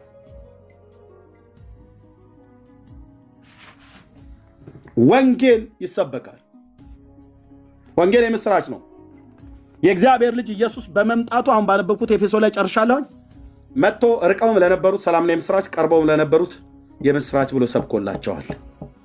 ከዛስ ቅዱስ ጳውሎስ እንዲህ አለ፣ አይሁድም ይሁን አሕዛብ የሰው ዘር በሙሉ ምን አለ? በእርሱ ስራ ሁላችን በአንድ መንፈስ ወደ አብ መግባት አለን። ይሄው ነው። በማስራ ቁጥር 18 ጨርሻለሁ። ኤፌሶን 2 በእርሱ ስራ በእግዚአብሔር ልጅ የመስቀል ላይ የማዳን ስራ፣ የቤዛነት ስራ፣ በሙሉ ወንጌል ስራ በፍጹም ምን ስራ አላትና በመካነ ኢየሱስ ስራ በፍጹም ምን ስራ አላትና ምን ስራ አለንና፣ በአይሁዳውያን ስራ በፍጹም ምን ስራ አለውና፣ በኦርቶዶክስ ካቶሊካውያን ስራ ምን ስራ አለህና በፍጹም በመሰረ ክርስቶስ በቃለ ሕይወት ምናምን ነገር ምን ስራ አለንና። ታዲያ በማን ስራ ነው ብሎ የሚለው? በእርሱ ስራ። እርሱ የተባለው ማን ነው? የአብ ልጅ የዳዊት ልጅ ኢየሱስ። ምንድን ነው የሰራው? በመስቀል ላይ የሰራው የቤዛነት ስራ ነው። ሁላችን በእርሱ ስናምን በአንድ መንፈስ ወደ አብ መግባት አለንና፣ ወደ አብ መግባትን የምታገኙት በልጁ በክርስቶስ ኢየሱስ በኩል እኮ እያለው ቅዱስ ጳውሎስ ለኤፌሶን ቅዱሳን። ይሄው ነው ወንጌሉ። ይሄን ነው የማወራው፣ ይሄንን ነው የምናወራው። ኢየሱስ ያድናል። ኢየሱስ ጌታ ነው። የኛ የወንጌላውያን አማኞች ራሱ መካነ ኢየሱስም ሉትራውያንም ሁሉ ጭምር ይህ ነው ስብከታችን። ይህ ነው ስብከታችን። በዚህ ጌታ በማመን ሕይወትና ለመጥፋትን ወደ ብርሃን ባወጣው በልጁ በኢየሱስ ክርስቶስ በማመን ከዘላለም ፍርድ እንድትድኑ የምትፈልጉ ሰዎች ካላችሁ አግኙኑ። በውስጥ መስመር 77 ቁጥር ጻፉልን። ጌታ ያሳርፋል እህትዬ፣ ጌታ ያሳርፋል ወንድሜ።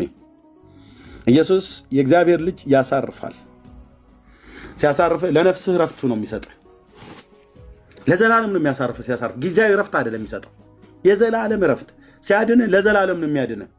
ሲወድህ ለዘላለም ነው። የወደዳቸውን እስከ መጨረሻ ወደዳቸው ነው።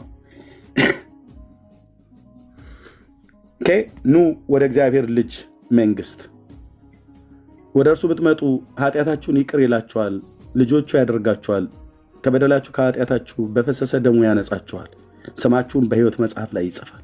የእርሱ ልጆች ተብላችሁ ልትጠሩበት የምትችሉበትን እውነተኛው የወንጌል ስብከት መጥቶ ርቀውም ለነበሩት ሰላምና የምስራችን ለአሕዛብ፣ ቀርበውም ለነበሩት ለአሕዛብ፣ ለአይሁድም ደግሞ ሰላምን የምስራች ብሎ ሰበከ። የእግዚአብሔር ልጅ ኢየሱስ ለአይሁድም ለአሕዛብ ማው። እኔ የሚገርመኝ ለአሕዛብ ይሰበክለ። ለእንዴት ነው ለአይሁድ የሚሰብከው ግን ጌታ? አያ አይሁድ መዳን አለበታ። ታቦት ስለተሰጠው ዳነ መሰለህ እንዴ? መዳን አለበት። ዳግም መወለድ አለብህ እኮ ነው ያለው ሊቀ ካህኑ። ማነው ካህኑ? ኒቆዲሞስን እኮ ሌዋዊውን ካህን ዳግም መወለድ አለብህ፣ ዳግመኛ ካልተወለድክ አትገባም እኮ አለው። የሕግ መሰጠት፣ የመቅደስ ስርዓት፣ የተስፋ ቃል፣ እነዚህ ሁሉ የተሰጣች። አዎ ዳግም መወለድ አለባችሁ። ጴጥሮስ ይኸው ጠርቻችኋለሁ፣ ወደ ዓለም ሁሉ ነው የምትሄዱት። ወንጌሉን እንግዲህ ከአሕዛብ ጀምሩ አላለው። ከኢየሩሳሌም ጀምሩ። ከዚህ ከየት? ከዚህ ጀምሩ። ከዚህ ኢየሩሳሌም ጁዳ ላይ እዚህ ያሉ እዚህ ከተማ ውስጥ ያሉ ከነሱ ጀምሩ። ከሊቀ ካህኑ እናንተ የሰቀላችሁትና የገደላችሁት እኮ አላቸው። ጴጥሮስ ቆሙ። እንዲህ ነው እንጂ ወንጌል ለአይሁዳውያን ወንጌል አትስበኩ አይባልም። ይሰበካል። ለአይሁዳዊ ወንጌል ከተሰበከ ለብፁዕ አቡነ ማትያስ የማይሰበክበት አንዳችም እኮ ምክንያት የለም እኮ ነው ብዬ ዳር አስይዛለሁ ከመንፈስ ቅዱስ ጋር ሆኜ። አንዳችም ምክንያት የለም። ሊሰበካቸው ይገባል።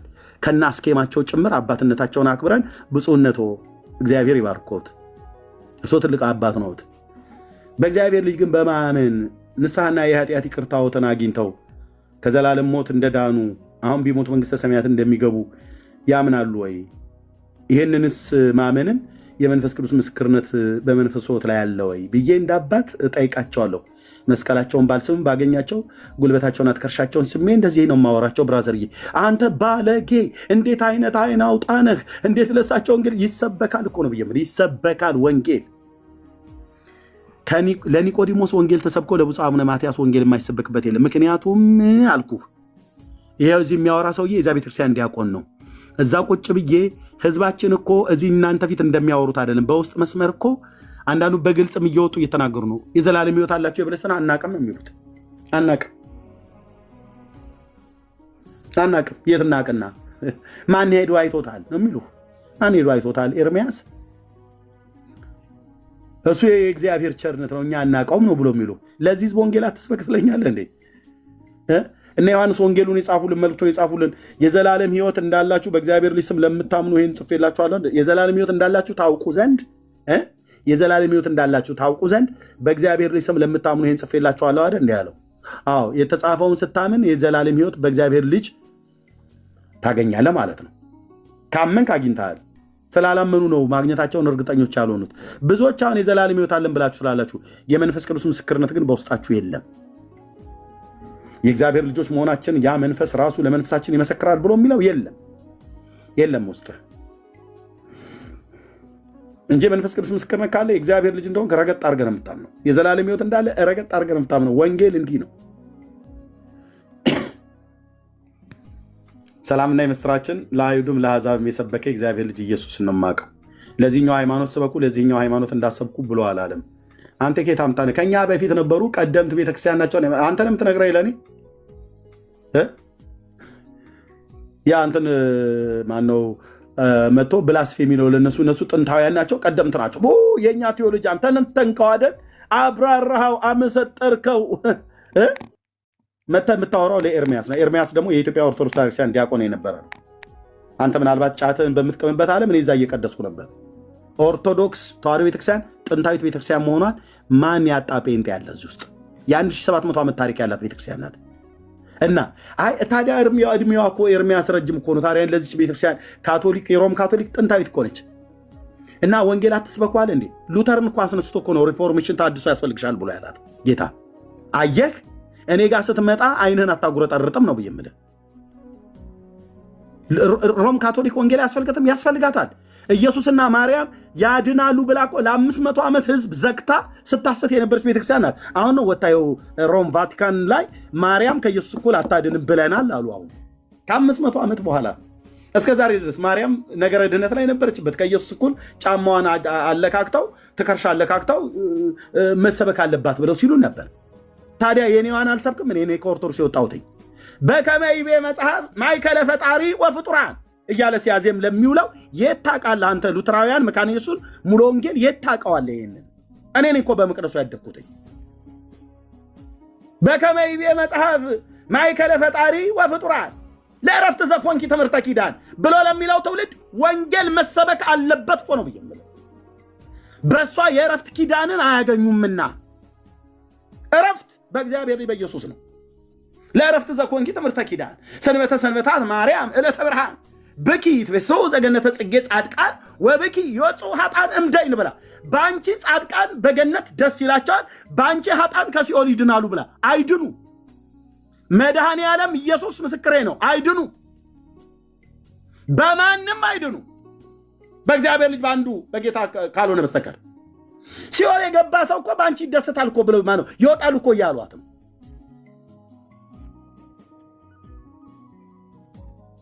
ሰላም ለፍልሰተ ስጋኪ ስቡዓ ዘተሰባ እያሉ ማለት ነው። ይህን ትውልድ መጣ ወንጌል አትስበክ ቢላስፌሚ ነው። ጫተንቃም ዳራስ ኮተታም ትውልድ ህዝቤን አንቆ ያዘ አሽክላ የሆነ የስተት ትምህርት አለ።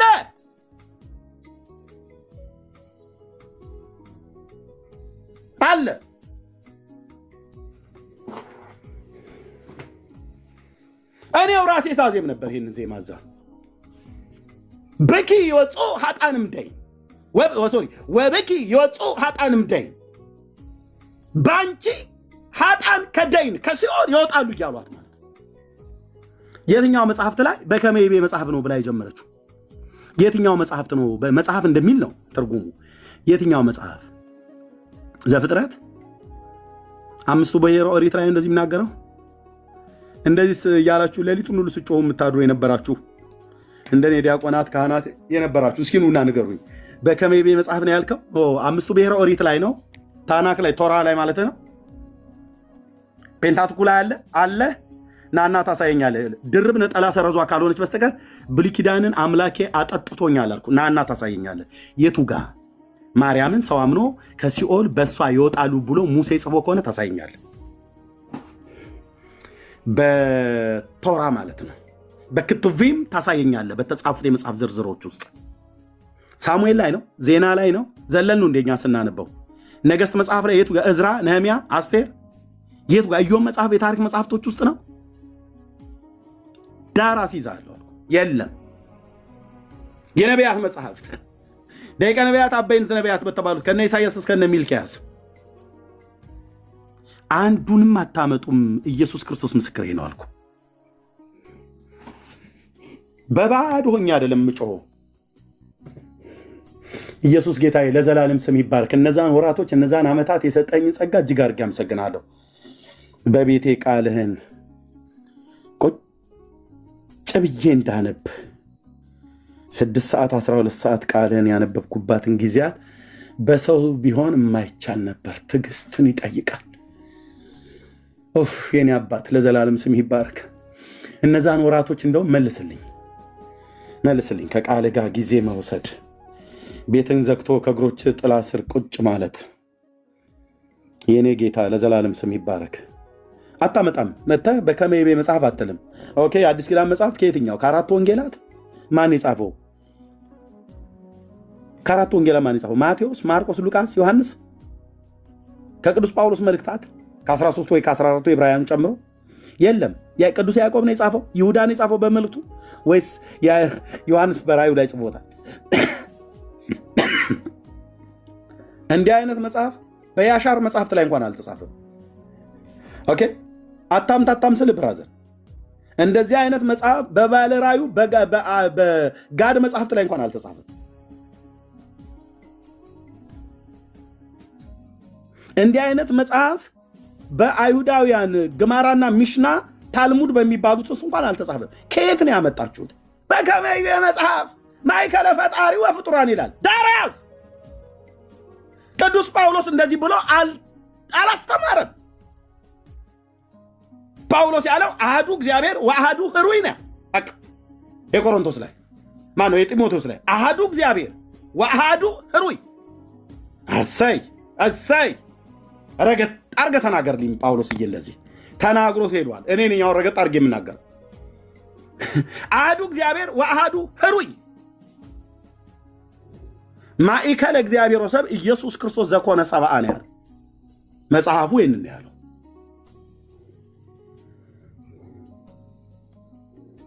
ዘመጦ ርእሶ ቤዛ ኩሉ ግልግል። አባ ጊዮርጊስ ዘጋስጫ የሚባል ሰውዬ ነው መጥቶ ይህን መጽሐፍ የጻፈው። መልካ ፍልሰታ፣ መልካ ስዕል፣ ማኅሌተ ጽጌ ላይ ማን ነው የምታታልሉት? እዛው ቤት ነው ኢየሱስ ያሳደገን። አባ ጊዮርጊስ ዘጋስጫ 13ኛው ክፍለ ዘመን ላይ የተነሳ ሰውዬ ጽሑፍ መጽሐፍን አልቀበልም ብያለሁ። እንኳን 15ኛው መቶ ክፍለ ዘመን ላይ የተነሳ ሉተርን እንደ እግዚአብሔር ቃል ያልሆነው የሉተርን አልቀበልም። መድኃኔዓለም ምስክሬ ነው። እንደ እግዚአብሔር ቃል ያልሆነው አልቀበልም። ካልቪን በለኝ አልቀበልም። ዙዊንግልን በለኝ እኔ ጉዳይ ነው አልቀበልም። ምን ሆናል ኤርሚያስ? ምንም አልሆንኩም። በጤናማ ስማኝ የማልቀበልበት እንደ እግዚአብሔር ቃል ያልሆነው የአባ ጊዮርጊስ ዘጋስጫን መጽሐፍ አልቀበልም ብዬ ነው የመጣሁት። ብራዘርዬ ለምን? በኢየሱስ ፍቅር ተይዣለሁ። በቃ እውነቱን ልንገርህ ኤርሚያስ ታሰብ። በቃ ይሄ ሰውዬ አብዷል ብለካል። ቆንጅዬ እብድ ነኝ። ቆንጅዬ የኢየሱስ እብድ። በቅዱስ ቃሉ ያበድኩ፣ በመንፈሱ ያበድኩ፣ በኢየሱስ ክርስቶስ ፍቅር ማለት ነው። ጨርቄን ያልጣልኩ ቆንጅዬ እብድ። እየመጣህ ዕለት ዕለት የምትሰማኝ ቆንጅዬ እብድ። የአባ ጊዮርጊስ ዘጋስጫን መጽሐፍ አልቀበልም ብዬ ነው የመጣሁትኝ። ከሉተር በ200 ዓመት ምናምን ነገር ቀርብ በ13 ክፍለ ዘመን የነበረ ነው። አባ ጊዮርጊስ ዘጋስጫ አልቀበልም ነው። ትምህርቱ አልጫ ነው ብዬ ነው የወጣሁትኝ። እሱ ነው በከመይቤ መጽሐፍ ብሎ የሚለውን አንዱ የደረሰው። ሰላም ለፍልሰተ ስጋኪ ስቡሐ ዘተሰብሐ እያለ የጻፈው እሱ ነው።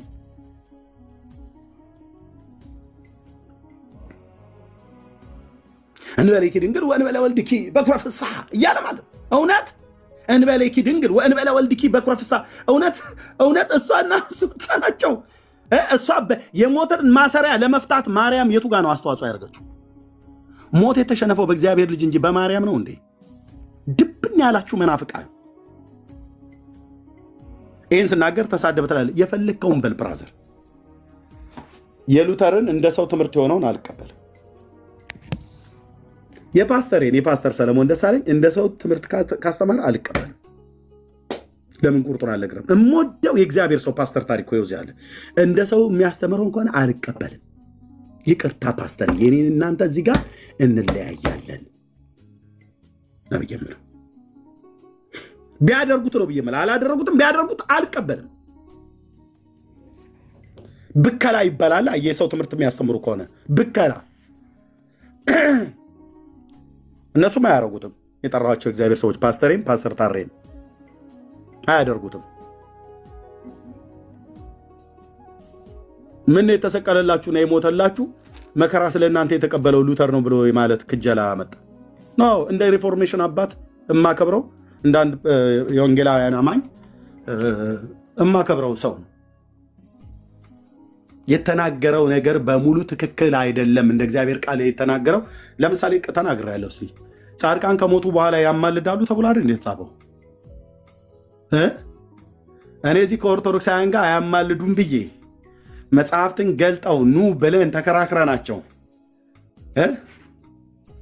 በራሳቸው መጽሐፍቶች የውዳሴ ማርያም የሰኞ ትርጓሜ ላይ ልመናስ እንኳንስ በሷ በሌሎችም የለባቸውም በቀደመ ልመናዋ የምታስተምር ስለሆነ ይህንን አለ እንጂ ብሎ የሚለውን መረጃ አምጥቼ ከቅዱስ ያሬድ መጽሐፍ ከመጽሐፈ ዚቅ ከቅዳሴ ከሰዓታት ከውዳሴ ማርያም ከሃይማኖተ አበው ከመጽሐፍ ቅዱስ በራሳቸው መጽሐፍቶች ጠቅሼ መልስ አጥተው ህዝባችን ወደ ፕሮቴስታንት እየሄደብን ነው፣ ምን ብናደርግ ይሻላል ብለው ቁጭ ባሉበት ወንጌላዊት መካነ ኢየሱስ ቤተክርስቲያን ላይ ጻድቃን ከሞቱ በኋላ በሰማይ ሆነው ለቤተክርስቲያን ይጸልያሉ ብሎ የተጻፈ ጽሑፍ አለ። መጽሐፍ ቅዱሳዊ መረጃ አለው ወይ? የለውም ይላል እዛው ጽሑፏ ላይ ራሷ ጽፏል። የለውም።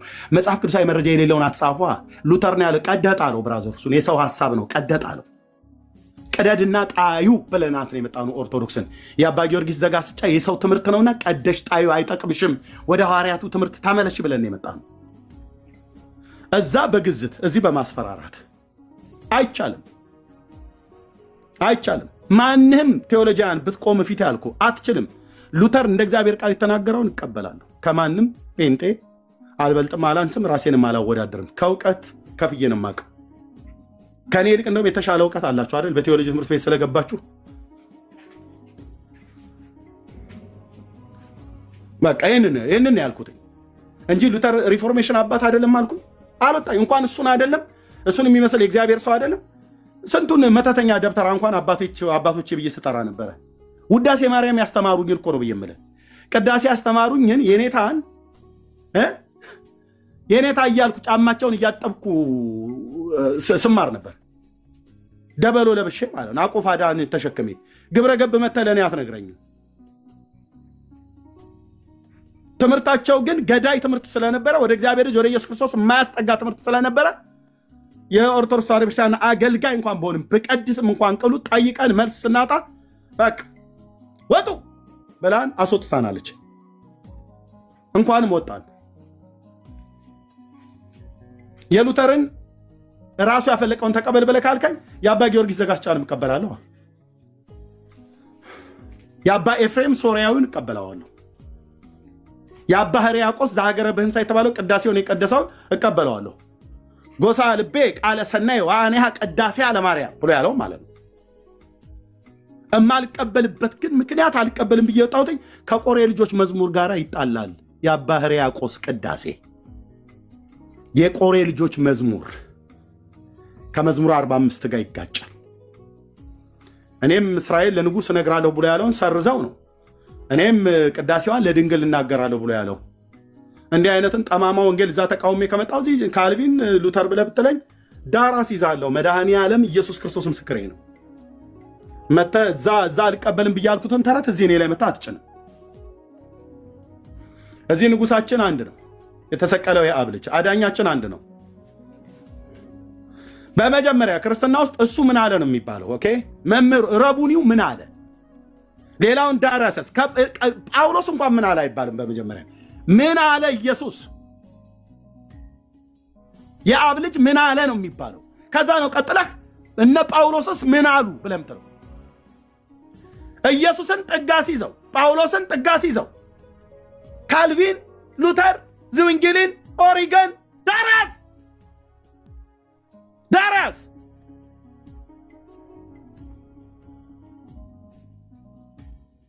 መንፈሴን አታበሳጨው ስልህ ኢየሱስ ምን አለ ነው የሚባል።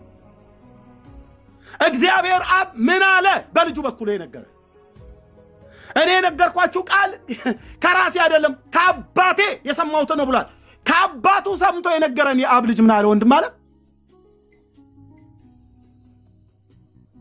በቃ አለሁልህ ጌታዬ ኢየሱስ ክርስቶስ የእግዚአብሔር ልጅ። ሰው አይደለም የምትፈልገው፣ አለሁልህ። ምን አለ የአብ ልጅ። የቤተ ክርስቲያን ራስ እሱ ነው። ምን አለ? የማዕዘኑ ድንጋይ እሱ ነው። ምን አለ? የቤተ ክርስቲያን መሰረት እሱ ነው። ምን አለ? የአብ ልጅ። ከሱ ጀምርልኝ። አባቶች፣ እናቶች፣ አያቶች፣ አክስቶች፣ አጎቶች ብለህ አትጥመልመልብኝ መተህ። ምን አለ ኢየሱስ? መጀመሪያ በዚህ ጉዳይ ላይ የሆነ ሀሳብ ካነሳ ምን አለ መምህሩ? የእውቀትና የጥበብ ሁሉ መዝገብ በርሱ የሆነው ምን አለ? ሃሌሉያ! ምን አለ? የዳዊት ልጅ እሱ የሚለውን ስትነግረኝ ነው ነፍሴ የምትቅበጠበጠው። በቃ እንዴት የሚሰራትን ነው የሚያሳጣት አልኩ። እንደተፈታ ሚዳቋ ነው የምትፈነጨው ውስጤ። መንፈሴ ሁሉ ይዘላል። ምን አለ ጌታዬ? ንገረኝ። የተቀባው የአብ ልጅ ምን አለ? የቤተክርስቲያን ራስ። ሌሎች የተቀቡ ብለህ ዝም ብለህ አምጥተህ እንትን ማንም የተቀባ የለም። ደግሞ ማንም የተቀባ የለም። ዳር ነው ምናስይዝ አልኩ። ጌታ ኢየሱስ ምስክር። የተቀባው የአብ ልጅ ኢየሱስ ብቻ ነው። 4 ነጥብ። እርስ በርስ ተጠራርተህ ዘይት ላይ አንዱ ላይ አፍስሶ ተቀቡ ምናምን ብለህ ብትል ጥግና አስይዛለህ። የተቀባው አንድ ነው፣ አንድ ነው። እሱም የቤተክርስቲያን ራስ፣ የሁሉ መደምደሚያ የሆነ ዝርግፍ ጌጤ፣ ሽልማቴ፣ ስጦታዬ ኢየሱስ ክርስቶስ ስጦታችን እሱ ነው። ምን አለ? በቃ የትኛውም ነገር መንፈሳዊ ነገር ጨርሻለሁ። መንፈሳዊ ነገር ልትነግሩኝ ስትመጡ ኢየሱስ ምን አለ ነው ብዬ የምጠይቀህ። እኔንም ስትጠይቀኝ እንደዛ ነው መጠየቅ ያለብህ። ቤተክርስቲያን እንደዛ ነው መጠየቅ ያለብሽ። ምን አለ? የቤተክርስቲያን ባለቤቷ ቁጭ ባለበት አንተ የሀገር ውሽማ ጠርተህ ልትጠይቅ ነው እንዴ? አይባልም እኮ። አንተ ነውር እኮ ነው። ባሏ ባለበት ሙሽራይቱን ዝም ብለህ ያልሆነ ከመንገድ ላይ ሁሉ ያገኘውን ያግበሰበስከውን ሁሉ መጥቶ እነንትና እንዲህ ያሉ ምናምን ብለህ ትላለህ እንዴ? ዳርያስ ኦሪጋውያን ጥግ ነው ማስይዝ አልኩ። ጥግ ኦሪጋን እንዲህ ብሎ የሰሜን አፍሪካ በሊቢያ ወረዳ ውስጥ የነበረ አንድ አባት ነበረና እሱ ደግሞ እንደዚህ ብሏል። የራሱ ጉዳይ የአብ ልጅ ምን አለ? በመጀመሪያ ከሰሜን አፍሪካ ነው የክርስትና የተጀመረልን። በእስክንድሪያ ከተማ ተወልዶ ከፊል አይሁዳዊ ከፊል አረባዊ ነበር። ለምን እና አክስቱ ቻይናዊ አትሆንም? ዳር ያዝ።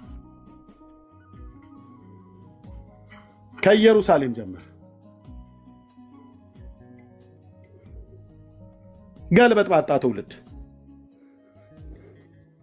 አሁን ወጥተው የሚነግሩን ክርስትና 3ኛውና 4ኛው ክፍለ ዘመን ላይ የጀመረ ነው ይመስለው።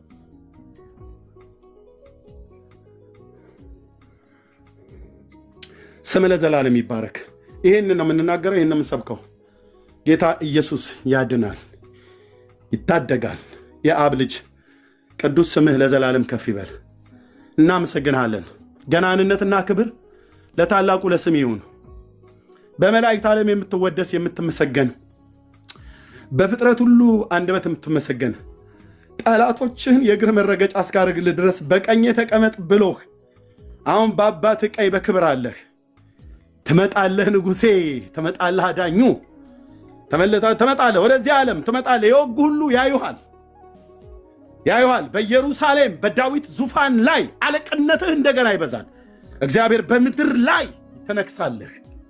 መሲሁ የሽዋሁ አዳን ትነግሳለህ። በምድር ላይ በያዕቆብ ቤት ላይ ትነግሳለህ። ለመንግስት ፍጻሜ አይኖረውም። መምጣትህን እንናፍቃለን። ከመምጣት በፊት ግን ሰዎች በስምህ አምነው ንስሐና የኃጢአት ይቅርታ እንዲያገኙ በሰጠህን ዘመን በሰጠህን ጸጋ ወንጌል እንሰብካለን። ማዳን ያንተ ነው። ልባቸው ይነካ አባዬ፣ ልባቸው ይነካ። ሰዎች በአንተ ፍቅር ልባቸው ይነካ። ስለ አንተ ሲነገር ነው እንጂ ክርስትና የሚጣፍጠው ስለነ ኦሪገን ሲነገር፣ ስለነ ሉተር፣ ስለነ ጆን ካልቪን፣ ስለነ ዚዊንግሊን ሲነገር አይደለም። ስለነ ሄሬኔዎስ፣ ስለነ አግናጤዎስ፣ ስለነ ፖሊካርፕ ሲነገር አይደለም። ወንጌል የሚጣፍጠው ስለ አንተ ሲነገር ነው። አንተ ወንጌል ነህ። አንተ የምስራቻችን ነህ። አንተ ስትነገር ነው። ዜናው፣ ሚዲያው ሁሉ በሙሉ ኢየሱስ ኢየሱስ ኢየሱስ ኢየሱስ ኢየሱስ ኢየሱስ፣ ሳር ቅጠሉ፣ ተራራው፣ ወንዙ፣ ሸለቆው፣ ፍጥረት ሁሉ ኢየሱስ የአብ ልጅ የዳዊት ልጅ ያድናል ተብሎ ሲሰበክ ነው። በስምህ ሰዎች ንስሐና የኃጢአት ይቅርታን ያገኛሉ። በሰዎች ጆሮ ላይ አደነቆሩን እኮ።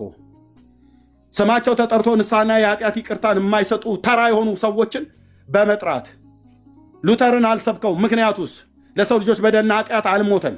በስሙ ንስሐና የኃጢአት ስርየትም አይገኝም። አንሰብከውም። የምትሰበከው አንተ ነህ። የተሰበከውም አንተ ነህ፣ የምትሰበከውም አንተ ነህ። ይህንን እንድናደርግ አቅምና ጥበብ ጸጋን አብዛልን። በቅዱሱ ብላቴና በኢየሱስ ክርስቶስ ስም ስለሰማህን እጅግ አድርገን እናመሰግናለን። በኢየሱስ ስም አሜን አሜን። ተባረኩ። ጌታን ለማግኘት የምትፈልጉ ሰዎች ካላችሁ በውስጥ አግኙን። ፓስተር የሚለው ነገር ካለ ብሎ ወንድሞች የሚሉት ነገር ካለ ብሎ እዘጋለሁኝ። ቴንክ ዩ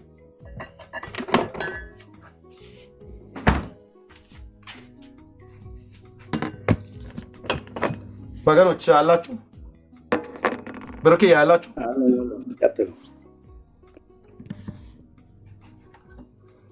ብርኬ እኔ አለው የምትሉት ካለ በሉና ጨርሻለሁ። እኔ እንጨርሳለን።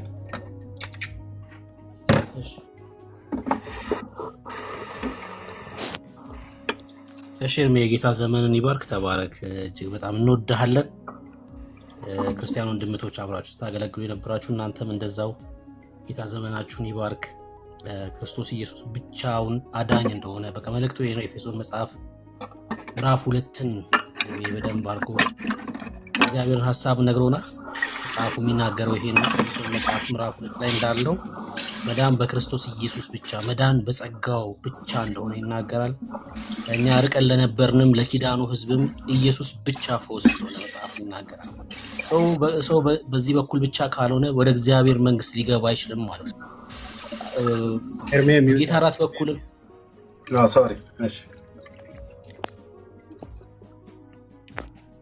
በጌታ እራት በኩልም በጥምቀት በኩልም የዘላለም መንግስት ወራሽ መሆን አይቻልም። የእግዚአብሔር ልጅ መሆን አይቻልም። የእግዚአብሔር ልጅ መሆን የምንችለው መጽሐፉ እንደሚናገር በክርስቶስ ኢየሱስ በማመን እግዚአብሔር አብ አንድያ ልጁን ልኮ መስቀል ላይ ባለቀው ስራ ብቻ እንደሆነ መጽሐፍ አስረግጦ ይናገራል። ኤርሜም ይህን ሲያካፍለን ነበር። ይሄ ህይወት የሌላችሁ ሰዎች፣ በጨለማ ውስጥ ያላችሁ ሰዎች፣ የኃጢአት ክስ ውስጥ ያላችሁ ሰዎች፣ በጨለማ ታስራችሁ ያላችሁ ሰዎች ማምለጫው ኢየሱስ ክርስቶስ ብቻ ነው። የትኛውም ስፍራ ላይ ልትሆኑ ትችላላችሁ። በየትኛውም የኃጢአት ወጥመድ ውስጥ ልትሆኑ ትችላላችሁ። ኢየሱስ ፈውስ ነው። ካላችሁበት ነገር ከነ ኃጢአት ከነ ሸክማችሁ የሚያሳርፍ አምላክ ነው ኢየሱስ። በክርስቶስ ኢየሱስ በኩል የዘላለም ህይወት ልታገኙ ትችላላችሁ። እርሱ ፈውሳችን ነው። እኛ ያረፍነው በዚህ ስም ነው። ይሄ ስም ያሳርፋል። ወደ ኢየሱስ ክርስቶስ እንግዲህ ሮሜ መጽሐፍ ምዕራፍ 8 ላይ ሲናገር እግዚአብሔር ቃል በክርስቶስ ኢየሱስ ላሉት አሁን ኩነኔ የለባቸውም ይላል ቃሉ። አዎ ከኩነኔ ነፃ የምትሆነው በክርስቶስ ኢየሱስ ስትሆን ብቻ ነው። ጴንጤው ይሄን ይናገራል። ይኸውልህ በድፍረት የዘላለም ህይወት አለኝ ብሎ ይናገራል። የዘላለም ህይወቱ ኢየሱስ ክርስቶስ ነው። ወደ አብ የገባበት ከአብ የታረቀበት ኢየሱስ ክርስቶስ ብቻ ነው። ይሄን ንጉስ በመቀበል ማረፍ ትችላላችሁ። ክብር ለኢየሱስ ይሁን። የተባረክ ቢና የምትለው ነገር ካለበት ቅድም ፓስተር አፍነውናል። እንግዲህ እሺ ቀጥል ቢናዬ። ኦኬ አይ እኔ ብዙ የምጨምረው ነገር የለም፣ ግን ቅድም ኤፌሶንን ሲያነሳ ወገኖች እንግዲህ በጣም ረጅም ዓመት ሆኖናል። እኔ ፐርሰናሊ ሆኖኛል ጌታን ካገኘው። ዛሬም ኤፌሶን ምዕራፍ 2 ሲነበብ በቃ ልቤ ይቀልጣል፣ ውስጤ ይዘላል በደስታ። ምክንያቱም የአዳኛችንን ፍቅሩን ያየንበት ነው። በተለይ ከወደደን ከትልቅ ፍቅሩ የተነሳ የምትለዋል ፓርት ሳያት ሁሌ ሐሴት ይሞላኛል። ጌታ በሚያውቀው ከወደደን ከትልቅ ፍቅሩ የተነሳ በበደላችንና በኃጢአታችን ሙታን በነበርን ጊዜ ከክርስቶስ ኢየሱስ ጋር ሕይወትን ሰጠን። ሃሌሉያ! እንደዚህ ያለ ዜና ይሄ ነው ወንጌል። አየህ፣ ሕይወት የተሰጠ ከክርስቶስ ኢየሱስ ጋር ነው። በውሃ በኩል ሕይወት አይሰጥህም። በቅዱሳን በመላእክት በሰማዕታት ሕይወት አይሰጥም። ሕይወት የተሰጠን በጌታ በኢየሱስ ክርስቶስ ነው። አየህ፣ ውሃ አድኖን ቢሆን ጌታ ውሃ ፈጥሮ ሰጥቶናል። ገና አስቀድሞ በፍጥረት 1 ሲል ውሃንን ሁሉ ዘፍጥረትን ሄዳችሁ ምዕራፍ 1 ስታነቡ ውሃ አካላቶች ሁሉ ተፈጥረው ተሰጥተው ነው። ውሃ አያድንም። በተፈጠሩ ነገሮች የሚደረጉ የመዳን ዲፔንደንሲ ምንም ነገር አያድንም። ራሱ አካሉ ግን እሱ አዳኝ ነው። ወንጌል ብለው የነገሩን አባቶቻችን ህይወት ተገለጠ አሉ። አይተነውማል። አየህ፣ ከውሃ ጋር እኮ ኖረናል እኮ አይደል? ከውሃ ጋር ለረጅም ዓመት እንጠጣዋለን፣ እንታጠብበታለን፣ ምናለን ብዙ ነገር። ስርዓቱን መጥፎ ነው እያልኩ አይደለም፣ ወይንም ትክክል አይደለም እያልኩ አይደለም። እንደ ጌታ ትእዛዝ ጥምቀትን እንከተላለን። አዳኝ ነው ብለን ግን አንከተለውም ጥምቀት